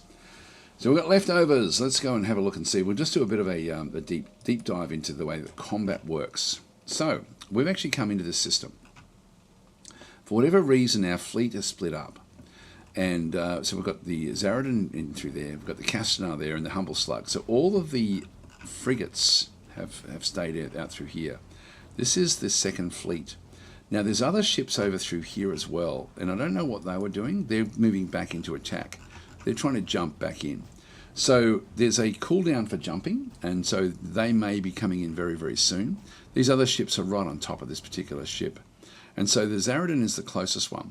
And I'll do this one fairly slowly, just so you can sort of see, because it's quite engaging to sort of see the way that the ships work in their combat as such. The ships all have different weaponry. So we saw with ours have got... in the frigates, we've got the large pulse wave cannon, which does a lot of damage, like 40 damage if it hits. The damage per second is low because their firing rate is only once every 14 seconds. It can then use that big weapon. But the ship has to be pointing at its target to be able to use that weapon. We also have a Sentinel multi-beam defense on the port side, so on this side here, which is going to be for any missiles that might come our way or any fighter craft that might come our way. So that's a point defense weapon. And then we have an iron cannon on the starboard side, which is a disabling weapon. And so this one tries to just disable. Now we do actually have our standard armor saying that it's damaged, although we do have health. So I'm thinking that maybe we did get an attack that did come through. No, we couldn't have. I'm not sure why that's saying it's damaged. That should be okay. So there shouldn't really be any problem with that one. If we just go back out and exit, and we can then have a look and see what's happening with the Ranchi. It's trying to escape.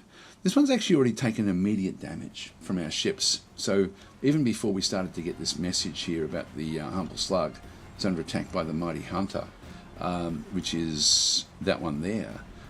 So it's under attack. Just dismiss it. So the Humble Slug is there.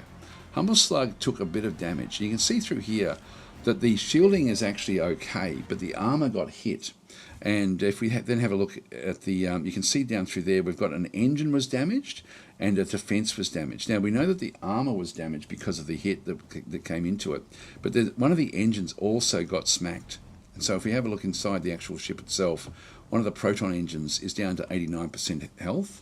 And so what has to happen here is that the actual damage control unit, the actual crew that are, it requires like 10 crew. So you can imagine that 10 of the crew in the ship are dedicated to repairing any damage that happens in the ship. So they're going to go down to the engine and try to repair the engine. At the moment, we don't have access or use of that particular engine.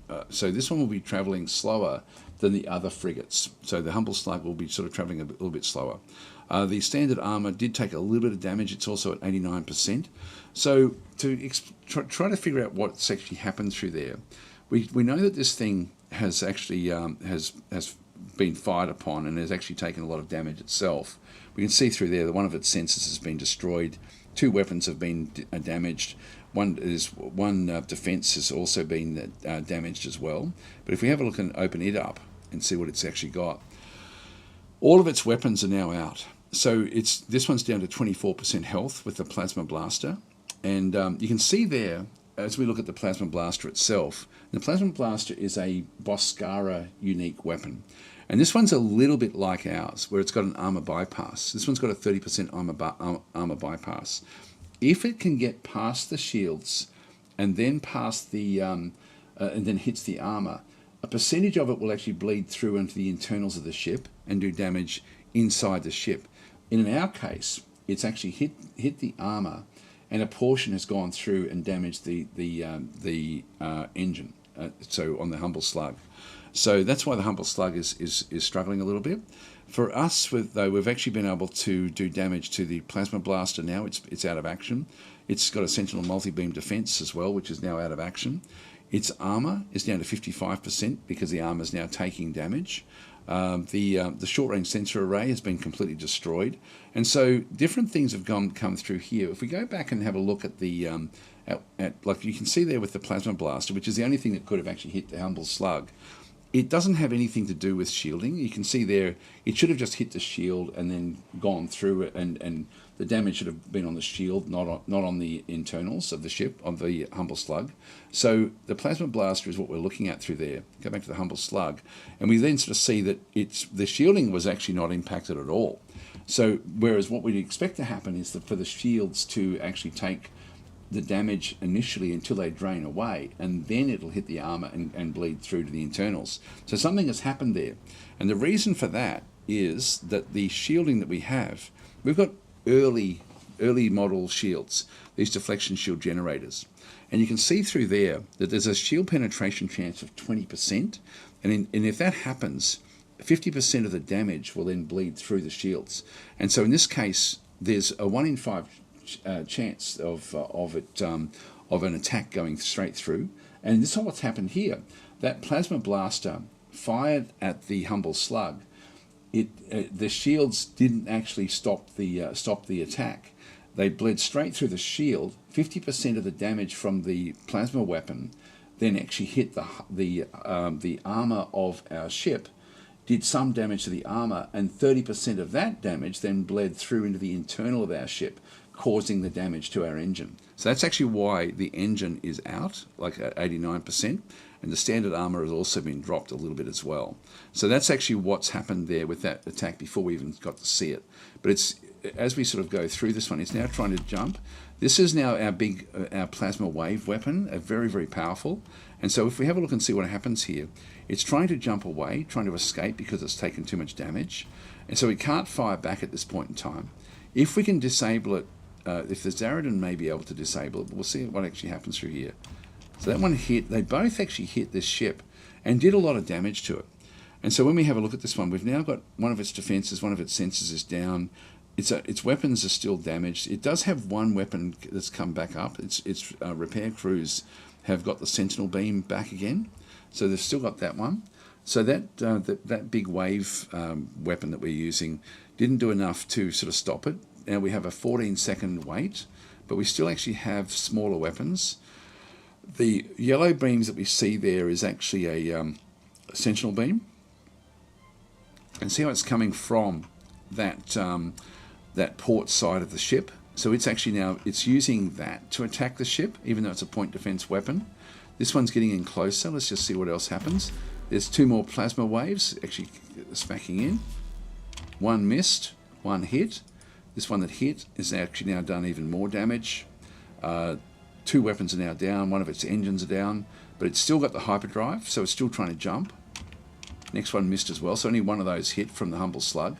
The reason for that is, if we have a look at the Humble Slug itself and go and click on it, that's the this is the weapon range. Actually, it still should be fairly accurate. We just happen to be unlucky there with both of those missing. At long range, we only have a 40% chance of actually hitting it, but at the sort of close range like this, it goes up to 80%. So that should be about 70% chance of hitting. So we had 2 there that just didn't quite hit. Now, all of the plasma weapons have now fired in fairly quick succession, which means that we may be able to now, it may be able to get in close enough to then use, one of them will be the Sentinel beam and one of them will be the ion cannon. Let's just see if the ion cannon can disable. There's another one there actually. It's trying to escape. That's the ion cannon there. Now we've hit it again. Now with this one through here, we can sort of see that this one is now The iron cannon, there's nothing disabled, so there's nothing that's working through there. 2 weapons down, 1 engine down, so we're doing damage to the ship. It's down to 36%. We're not quite bleeding through. Bang, and it did get away, unfortunately, just before this iron cannon could actually hit it. So it's down to 29%. Sometimes you can hit it, it will take off, and then the damage will then kick in, and it'll then just pop back out of hyperspace. But in this case, everything on the internals, all the general slots are actually all okay. And so we didn't get a chance to do anything with that one through there. So that's a bit of a deeper dive into the way that combat works in the game, which is very, very cool. So that's actually now on its way out of the system, badly damaged, but it will actually now make its way back home again as well. So let's just unpause.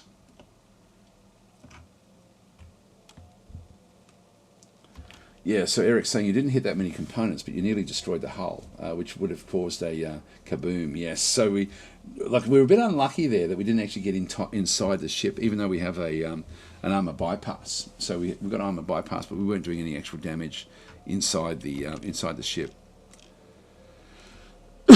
So anyway, that's the. So we'll wait for the next pirate group, but hopefully what we can do with our fleets is take out different pirate ships over time. I'm not going to try to capture them at this stage. There's a human world, 1 billion population. Now, because we're sort of so isolationist, we don't really need to be too friendly with anyone. Now, here we go. We've got evil mercenaries. This is another group of Corminos, so they're also in the same location as the 2nd Defence Force. So naturally, they are unlikely to be useful allies. We'll just dismiss that. Now we're moving back again away from this particular attack. We're seeing more. I'm going to manually control the 2nd now. So let's go and grab the 2nd fleet because they're coming back in to repair at Lille. We've hardly taken any damage, so that's not really going to be a problem. So let's just go back in. So these will have different weaponry because this is actually a Cormino group. We've got Discovery through there. So these will have, and this is actually a large fleet frigate. And so the fleet frigate for this particular pirate group, even though the hull looks the same, will actually have railguns, lance missiles. So it's using missiles, sentinel beams. It's a bigger ship than what we saw there before. So railguns and lance missiles are mainly what it's going to have. So point defense will be important to us. And then the railguns, we just need to make sure, like the shield. Well, actually, it's got shield bypass. The armor is going to be the important thing here. So we'll just see how we go. They've also brought in some other escorts, heavy escort, and again, it's just going to be using railguns. All right, let's go and take out one of these ships if we can. So the 2nd, I'm just going to have it come back in. So there's another fleet frigate there and another heavy escort. So we'll take out this one here. Just go back to the 2nd and tell it that this is its target. Now when I go and if I do a long right click, there's a few different things I can do here. So I can send the 2nd Defence Force to prepare an attack. I'm just going to tell it though to just switch in space and just go and attack this one here. It won't matter much difference because they're all together. Prepare an attack means that they sort of get themselves ready, then they go through. Got Nova Core reactors, these guys. Let's have a quick look and see. Yeah, so this is the Cormino reactor as well. So they end up using like special things from the Cormino. They're not using. Was it Cormino? This one I forget what this group was. Or was it Actarians? Anyway, whichever one it is. It would be handy to get this. It would be really handy to get this, but I don't actually have any way to do that. Initially, I just need to clean out as many of the pirates as possible before we sort of start to get too tricky. So let's just go back in. We'll just wait for the, just do it at normal speed. They're slowing down in space. They're going to turn around and then come back into the attack.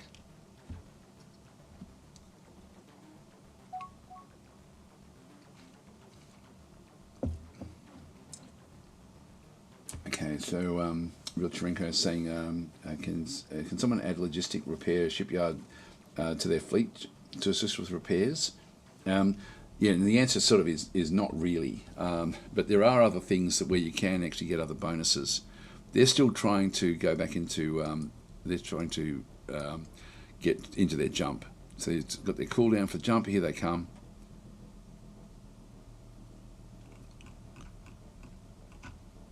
Oh, and they've gone. They've already left.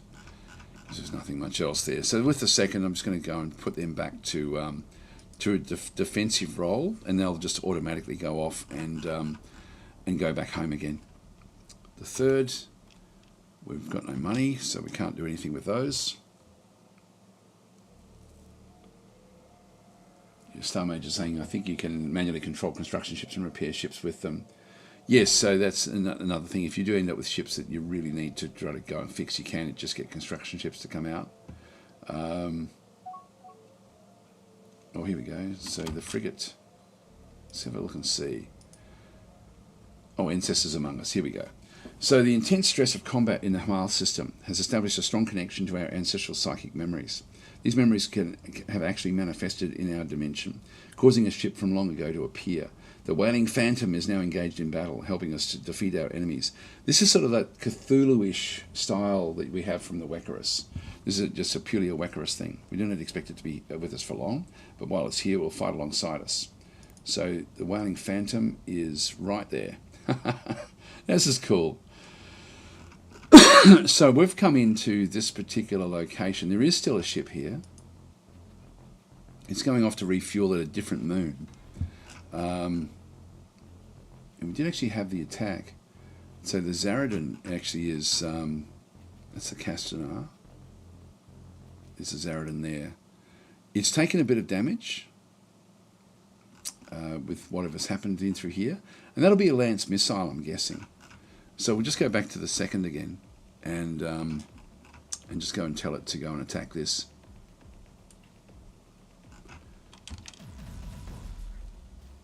Now the small craft seemed, oh, that was a missile. That was we saw the leftover there of trying to stop the missile, I think.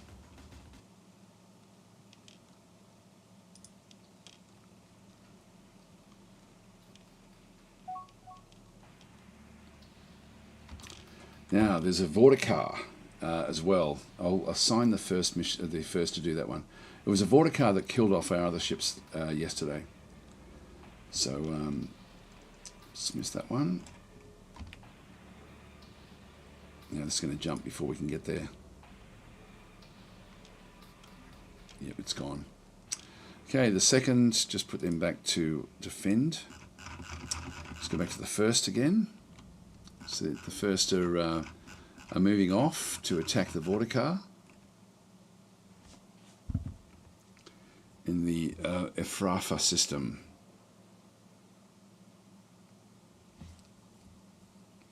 Corresponding saying, yeah, ships that are disabled can be repaired, but I don't think they repair damaged ones. Yeah, they don't. If the ship can do its own thing, the repair ships won't go and help it.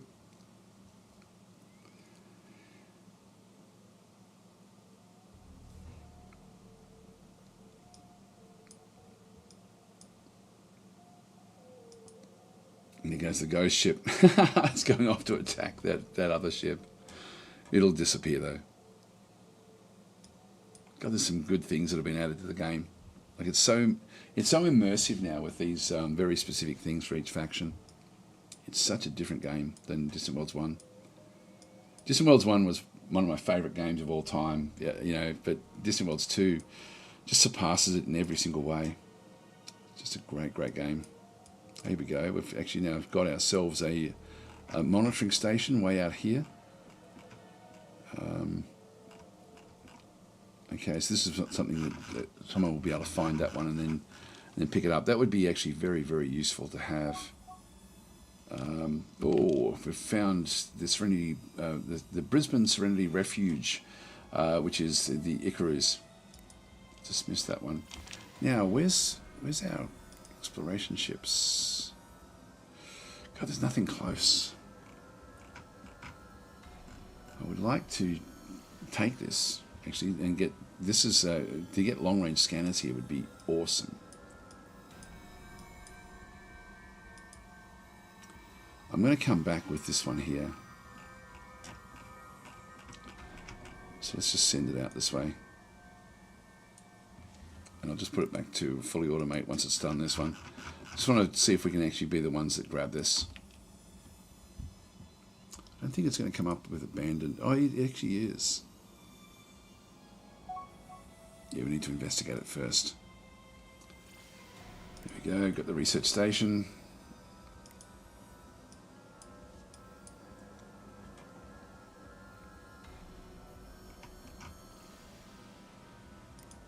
Speed up time.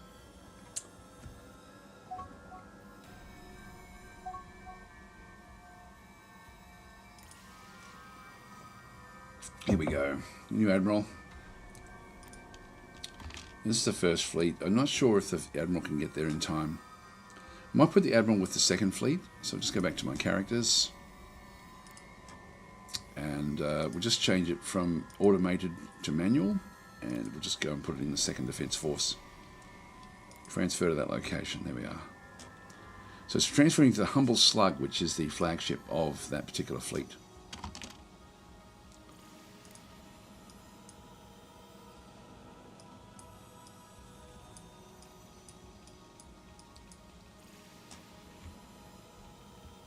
Now, our money situation is pretty bad.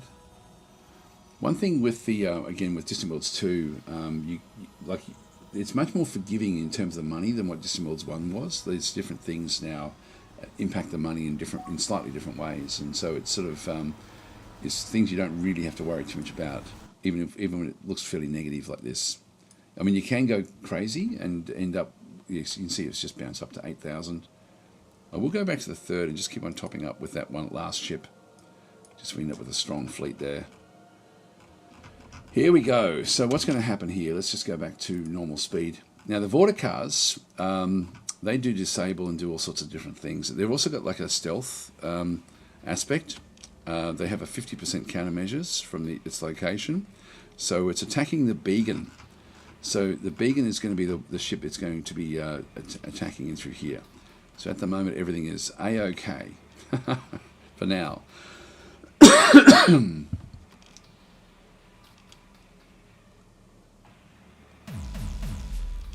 Three of the big pulse weapons missed. All of them missed. Okay, I've got a couple of hits on it. It's down to 84%. The Beacon's now moving away because it can no longer really do anything. It's going to be trying to attack the Vorticaur with the iron cannon. There goes an attack from the Vorticaur, which is missed. So the Beacon is actually still all fine. The others are now trying to hit it again. It's down to 69% with these pulse cannons. And it's down to 56%. Beacon's still being chased by the Vorticaur. Still actually all okay. So he's fine. The others are moving in. Oh, that was good. Down to 14%. These pulse cannons are really smacking this thing around. And we're using sentinel beams to finish it off. There it goes. Well, that was good, and Beacon didn't even take any damage. Wow. That's unusual. Korosami said goodbye, Beacon, but no, Beacon was actually fine. You're not another Vorticaur. Well, that was easy in comparison. So our ships, our Wekkarus ships, did a lot better than the Atuuk ships. So the Atuuk ship designs were different. It's amazing just how the ship designs have such a big bearing on survivability and all sorts of things. It's just great. Again, the customization, personalization of the different factions is amazing in this game.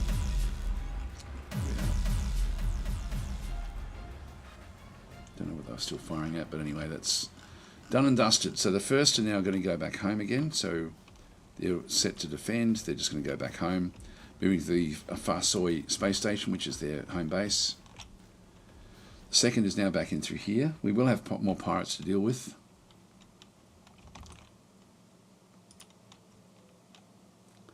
So the third is now full of its ships. First is fine. Second is fine. Everything is good. Everything is good with the universe. Now we do actually have the devouring. Sorry, this one is now coming out to where we think the pirates are. Now, there could be another pirate base in there because the others went off in that direction.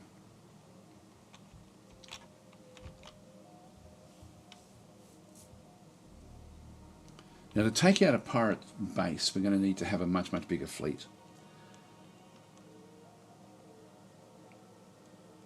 So, yeah, so Real Chudenko is saying, looks like Distant Worlds 2 Steam rating is much higher than when I last checked. The recent rating is 80% now. Yes, it's certainly improved a lot, and it should be in the 80s to 90s, I think. You know, like that's really where it should be sitting. So it's sort of, it's good to, it's actually what that's a reflection on, I think, is I think that the game was very harshly judged when it came out for the simple reason that it was it's a simulation game rather than a board game, and so I think people are expecting it to be like Stellaris, and it's just not. It's very, very different, and so it's sort of, and I think it's unusual for people. Like, I'm not even looking for other planets to settle at this stage. I've got other things to think about and worry about because of the simulation aspect. Whereas with their other games, you know, the more the board game sort of style is so prevalent. And so I think that was a big reason for the initial negatives in terms of the way people were approaching the game. I know that people were overwhelmed with it because they felt they had to do all sorts of different things, but you don't have to do much in this game at all to enjoy it. So I think that was a big thing. But it's great to now see the game is starting to sort of get, you know, into the review ratings that it really does deserve. I think it deserves more than 80 personally, but at least it's not 70. So Real Trinko, so I'm not sure what you mean when you speak of board games versus simulators. Well, if you look at nothing wrong with the different styles, but if you look at Stellaris or Galactic Civilizations or you know, Master of Orion, any of those sorts of games, they play more like board games where things are abstracted in a certain way. Often you'll have like global resources. It's easier to manage things because you are managing essentially a global resource like a board game, and you are then moving around like a board game. So the benefit of games like Gal Civ or Stellaris is that the pacing is pretty consistent, and so you end up with a well-paced, you know, well sort of balanced game where you've always got something to do. And so those board game style games, your typical start is to explore as fast as you possibly can, find planets that you can go and settle as quickly as you possibly can, and eventually, like, they do build in a mechanic to sort of slow you down a little bit with your expansion, but the expansion aspect is critically important. Whereas in a simulation game, like Distant Worlds, it's much more about easing your way through, depending on what you find. And so you may end up with large portions of Distant Worlds where nothing happens at all because of the randomness of where you are or whatever might actually happen. Or it can go completely the opposite and end up being something where just stuff's coming at you left, right, and centre.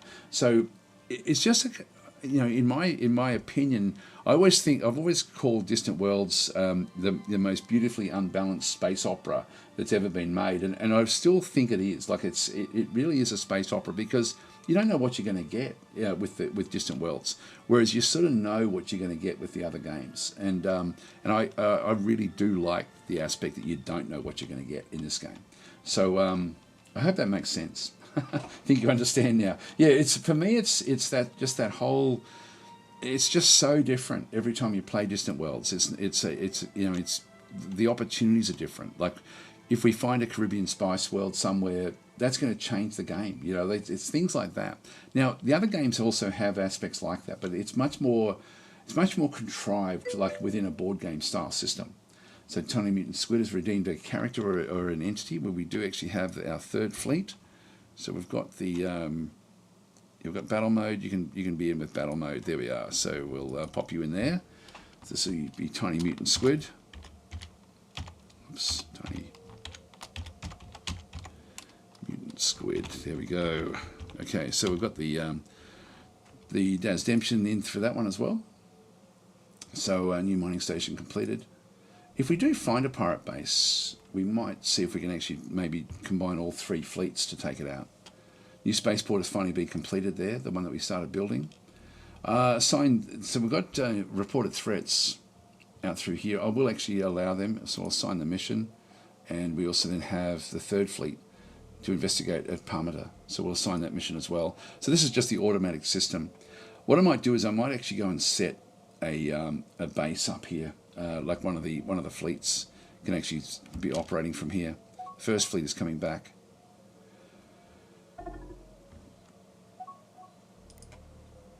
New mining station completed. So this mining station is being attacked by the Boscaran pirates. They come again. The Hamal system probably would be a good place to set up a base, ultimately. I might even do that now. If I go and set up, like we've got the first fleet coming back, the second fleet is moving across. This Kydians. It's gone very poorly. That's okay. We won't worry too much about things. I'm going to go to the Hamal system and make this base here. We'll come back to this one in just a minute. With the second defence force, I'm going to go and do a long right click on the APHIS mining station and set this as my home base. That way it will automatically now defend targets within proximity of that base, and they'll come back here in between different things. Okay, abandoned base encountered. We've encountered, this is a monitoring station. So this is the one that we saw through here. We'll investigate. So, yep, so we've got this in through here. Our message appears to be intercepted transmission. Congratulations, yeah, blah, blah, blah. So anyway, this will be, I'll dismiss this one because what we need to do here, and this is our Explorer, and we need to set that one to fully automate. So that's now come back in. This is out of action, so it's abandoned, and we need to now go and repair it now that we've been here. So if we go across to exploration ships, the abandoned ships and bases are in through there. So still going to check it out, and now we can go and repair it. So we want to go and there's a Gravelex here. I'm going to get the first fleet to just go and kill this thing off. So I'm just going to go and tell it to attack the Gravelex. We're going to be out of here by the time that happens, but they should then just continue their attack.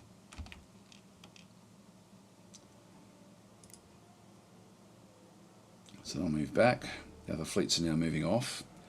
I generally don't move fleets away from homeworlds, but in this case, I'll try to just keep one fleet back at home.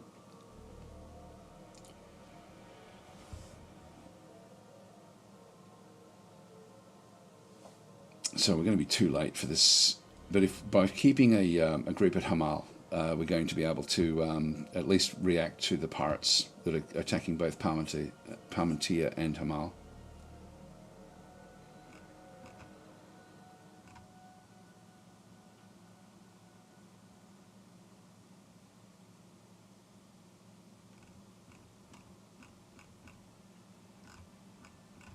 Yeah, nothing else there. Yeah, just moving across.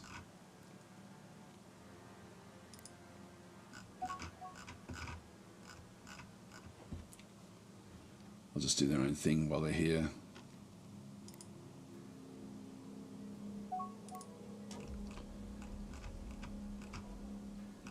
There's no one else around. And again, the ships, these fleets, I'm not telling them to do anything other than I'm just saying. So you see how they're coming up and saying, "Hey, there's a mission for us. Send the third defence force to prepare an attack the Assyria Terror at APHIS, which is where we've got our base set up." So I'm going to assign that mission. We also have this one as well.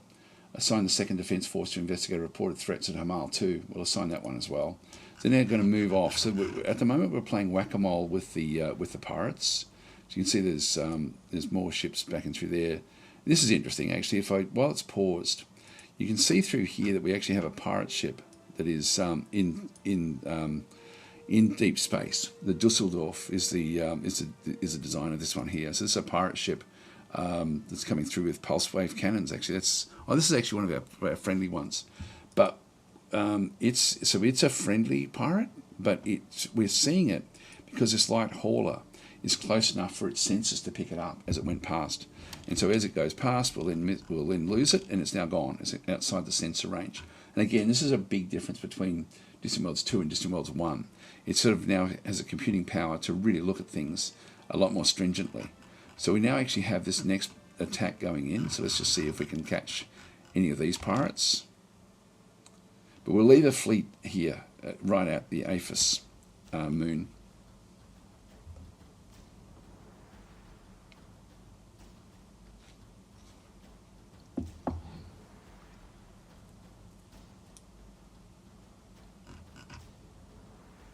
As they're moving off.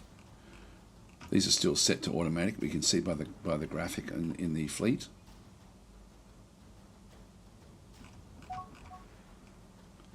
They're gone.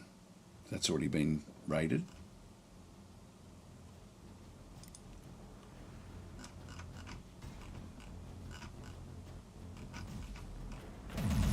Here we go.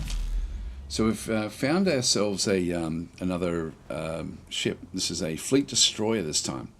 And this is actually one with a Nova core reactor, Lance missiles. So it's taken a lot of damage.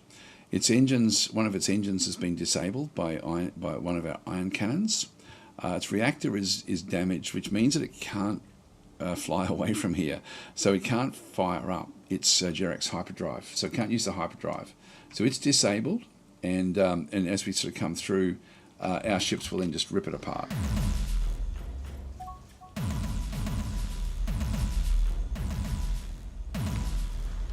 So that's good. That's a good result for us. The more of this we can do, we will pick up some loot in through here and hopefully get some tech from the loot. But the best way would be for us to actually take the ship and sort of capture it. But we're not in a position to do that one. Propose a gift. Now this is. I don't know if I want to do this or not. Where are they? Yeah, they're just there. Again, it would be handy to have. I'm gonna decline these. I don't think gifts are going to be what we want to be doing.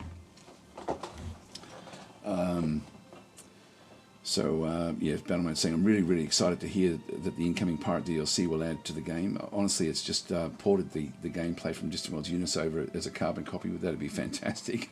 But I expect there'll be some reimagining of what's going on. Yeah, I'm really looking forward to the Pirate update as well. So at the end of the year, I think, which would be great. Now, there was actually a search. There was talk about the search feature as well. I'll just show you where that is, which is very cool. Let's just say, for example, what's a good example? I can't think of a good example that we need to, or that we may remember that we're trying to sort of get to. But what it now does have is, if you can go and start to filter. If we have a look at the Chiron system as an example, so I'll just use that as the example here. We've got a few more extra tabs in through this other side. So we end up having the known stars, planets, and moons in through this other side. And so you can sort of go through this other way, and you can then start to filter. So, for example, deep ocean planets are the ones that we like. And so I can then just have a quick look to see what deep ocean planets or moons we're aware of. We're only aware of our home world in that sort of sense. So that's the only one we're actually aware of. Forest moons, I mean, we've settled on one or two of those. So we've got a few of these. There's a human world, the Kydian world, and the other moon in the Chiron system that we actually have through there. So this is just a way of filtering out what you want fairly easily. You can also just filter without asteroids, etc.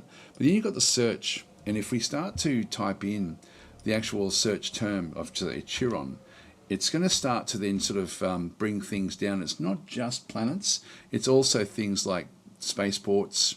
In fact, here we go.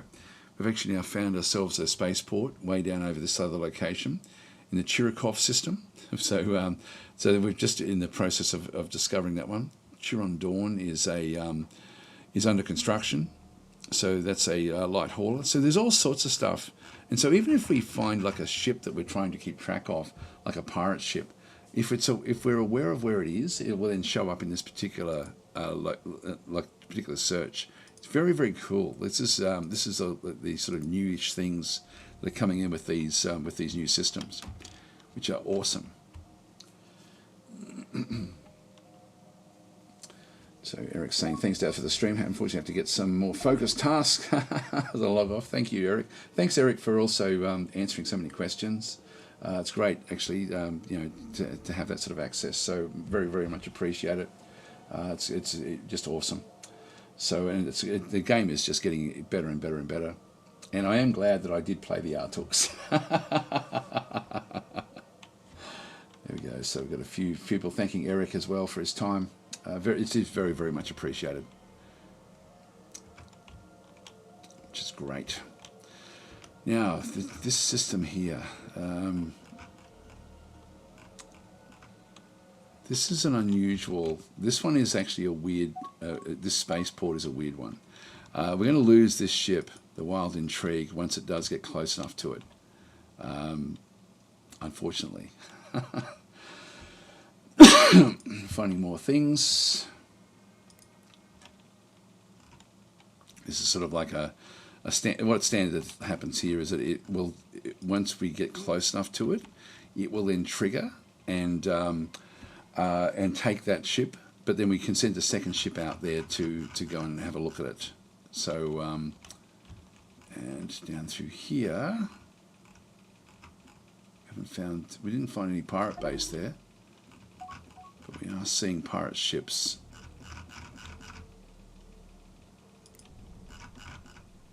Here we go. This is the first fleet going up against that Gravelex.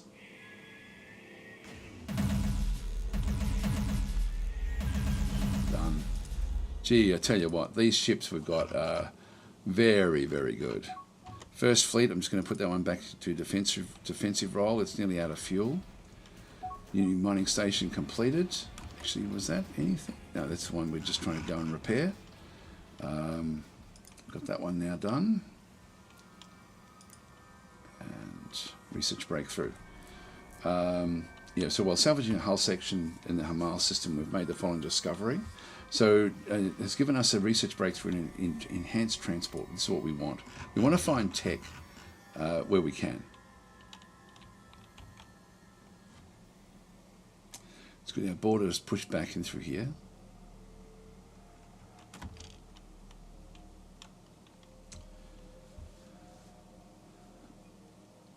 Yeah, Battleman's saying, yeah, wow, current review scores are very positive. That's a big improvement. It is good, and it's always deserved to be in the 80s. And in recent times, it's just gotten so good that, it really should be up in the 90s, not in the low 80s. But I think it is that expectation from people, the expectation that it's something different. I'm going to decline it. I'm going to change gifts off. Let's just go back to our policies. And gifts will be just in the list here somewhere. Set them to manual, that way they won't bother me. Ah, okay, that's cool. Now, we don't have any other colonies, potential colonies. Yeah, no, not really. Ah, Mad Menon has evaded detection after successfully carrying out their mission to steal research information, regenerating hull splinters. That's good. Just keep them going. We didn't get many characters so far in this playthrough.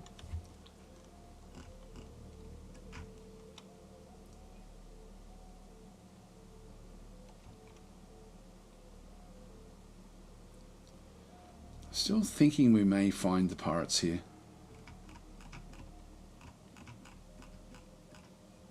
If we were going to find them, they would have been right here.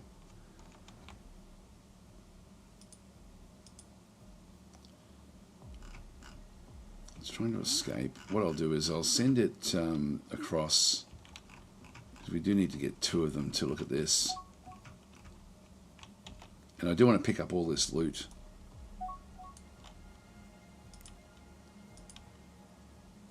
Resort base completed. New ambassador, there we are. So we don't actually know where any of the homeworlds are just yet, I don't think.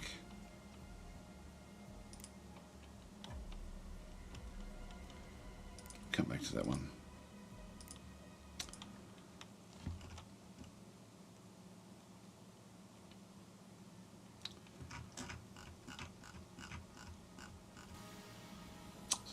across now.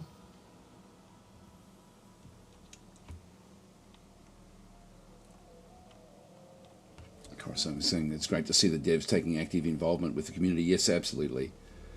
Yeah, it's good. Hi, Drexy, how you going? Did you turn the story stuff off? Yes, I did. Yeah, I tend to keep it off. Flashes of the past, this recent critical research breakthrough by a scientist. So we've just gotten a research breakthrough here. Now, I could have potentially paid for it. No, maybe not this early, but anyway, we've got it anyway, which is going to be great for us. So, and this is one of the Wekkarus things we end up getting. It's a recent critical breakthrough by a scientist. So Bechtel, I didn't realise we had a scientist. Maybe the scientist has only just come. Has unlocked flashes of the past to them. Tapping into their skills provides them with a new research skill. We can choose the area for this new skill. So I'm going to go with sensor research. And the reason I'm going to do that is, in fact, I don't know if I can show this. If we have a look down at the sensors, what I want is long-range sensors. And we can see through there that to get this one, we need to get to 16 research required for the sensor research. So extra research. Research threshold, 16% sensor research. Bonuses from all other sources. We have 10% from our all research is what we currently have.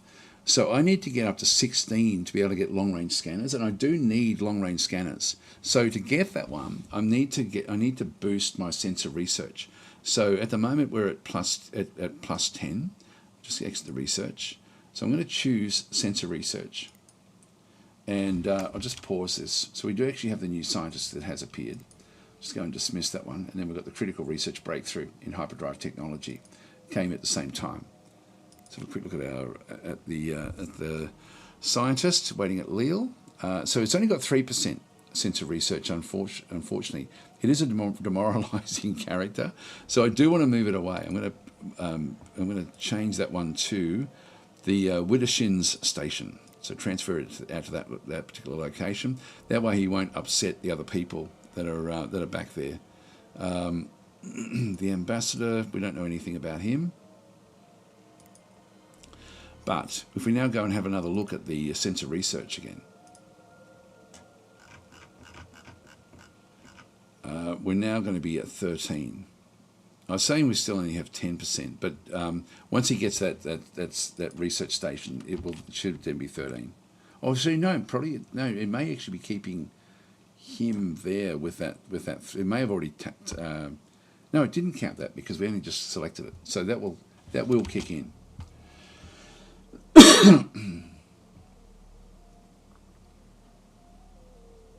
Yeah, we're getting an unusually long DAS stream today. Well, I've got to go actually in just a few more minutes. So it is a long one. It's nearly 4 hours. I woke up early, and I was only going to do 3 hours and then go back to sleep. But I've then thought, nah, look, I'll keep on going.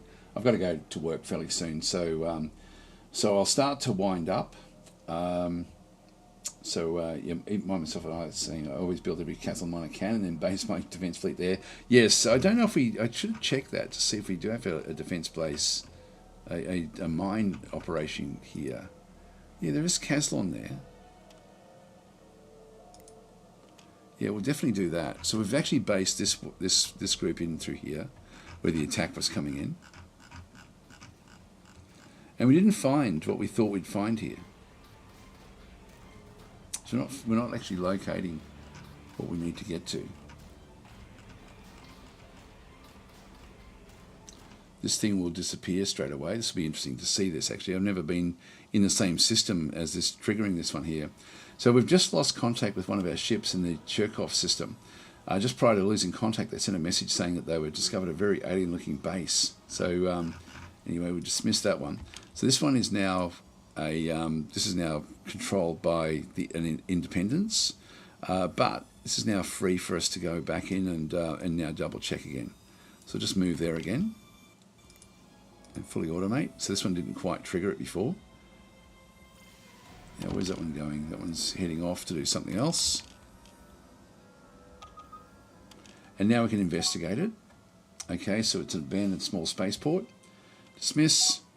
And there's the 15% sensor research at Iliopakul. Dismiss that one. That's not it. Iliopakul, where was that?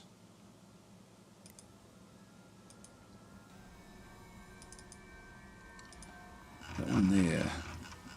Oh, perfect. That is perfect.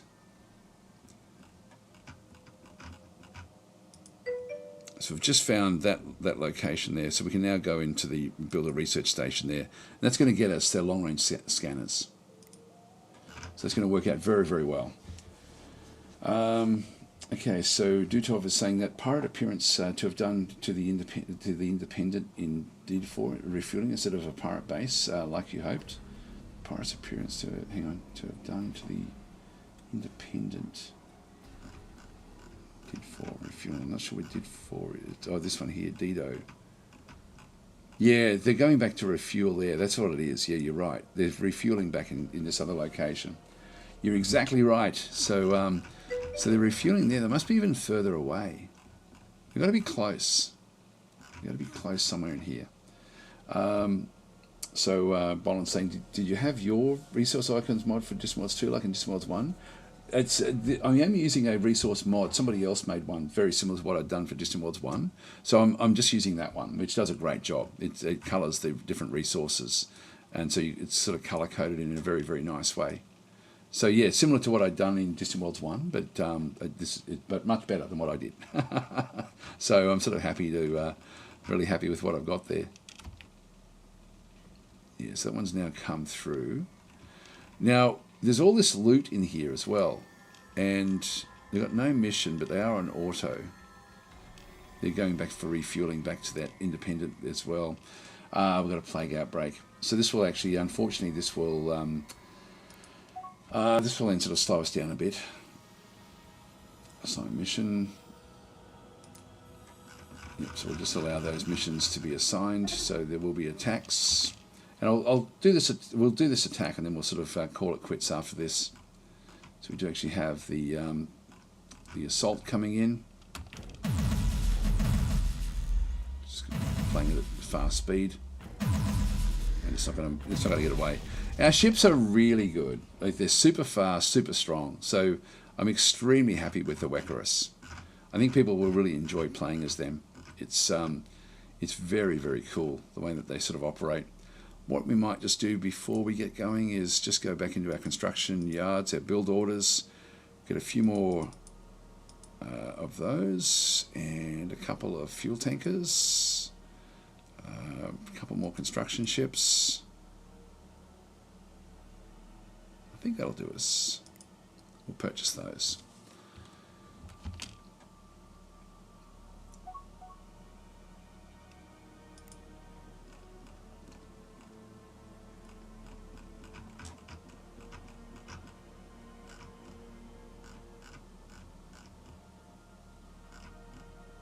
So they're moving off to take out these pirates where they can. And the more we can whittle them down, the better off we're going to be. Another spy has appeared. But I do have to get going, guys. I'm sort of out of time here, so we'll see if we can catch this pirate. Oh, yeah, there's a few of them here.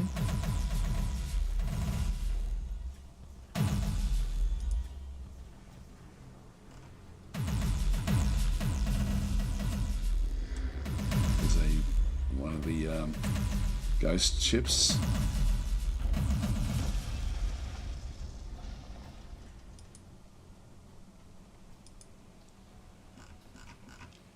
So the second will then just go off and do their own thing. This is good. We're sort of whittling things away. The third, why are they doing that? Oh, they're going off to defend different other areas. Anyway, guys, I do have to call it quits here. So thanks for watching, and of course we'll continue playing this one. I forget when I've got my next stream on Slytherin as well. I'm sort of thinking I'll probably end up using this to advance it a little bit more that way as well. But we'll see how we go. We've now lost this area, but that won't really matter that much, I don't think. Just let things sort of develop up and go from that point. So yeah, the speed they get to the target and shooting is amazing. And we took out an engine from that actual frigate. So the frigate is slower than it can be faster if we wanted it to be. Looking forward to Friday and more Distant Worlds 2. Friday will be Dwarf Fortress. Anyway, guys, thanks for watching. Thanks, Humble Slug, and yeah, that was a good little session there. It was great having Eric around to answer all those questions for you, which was awesome. Okay, so I'll leave it there.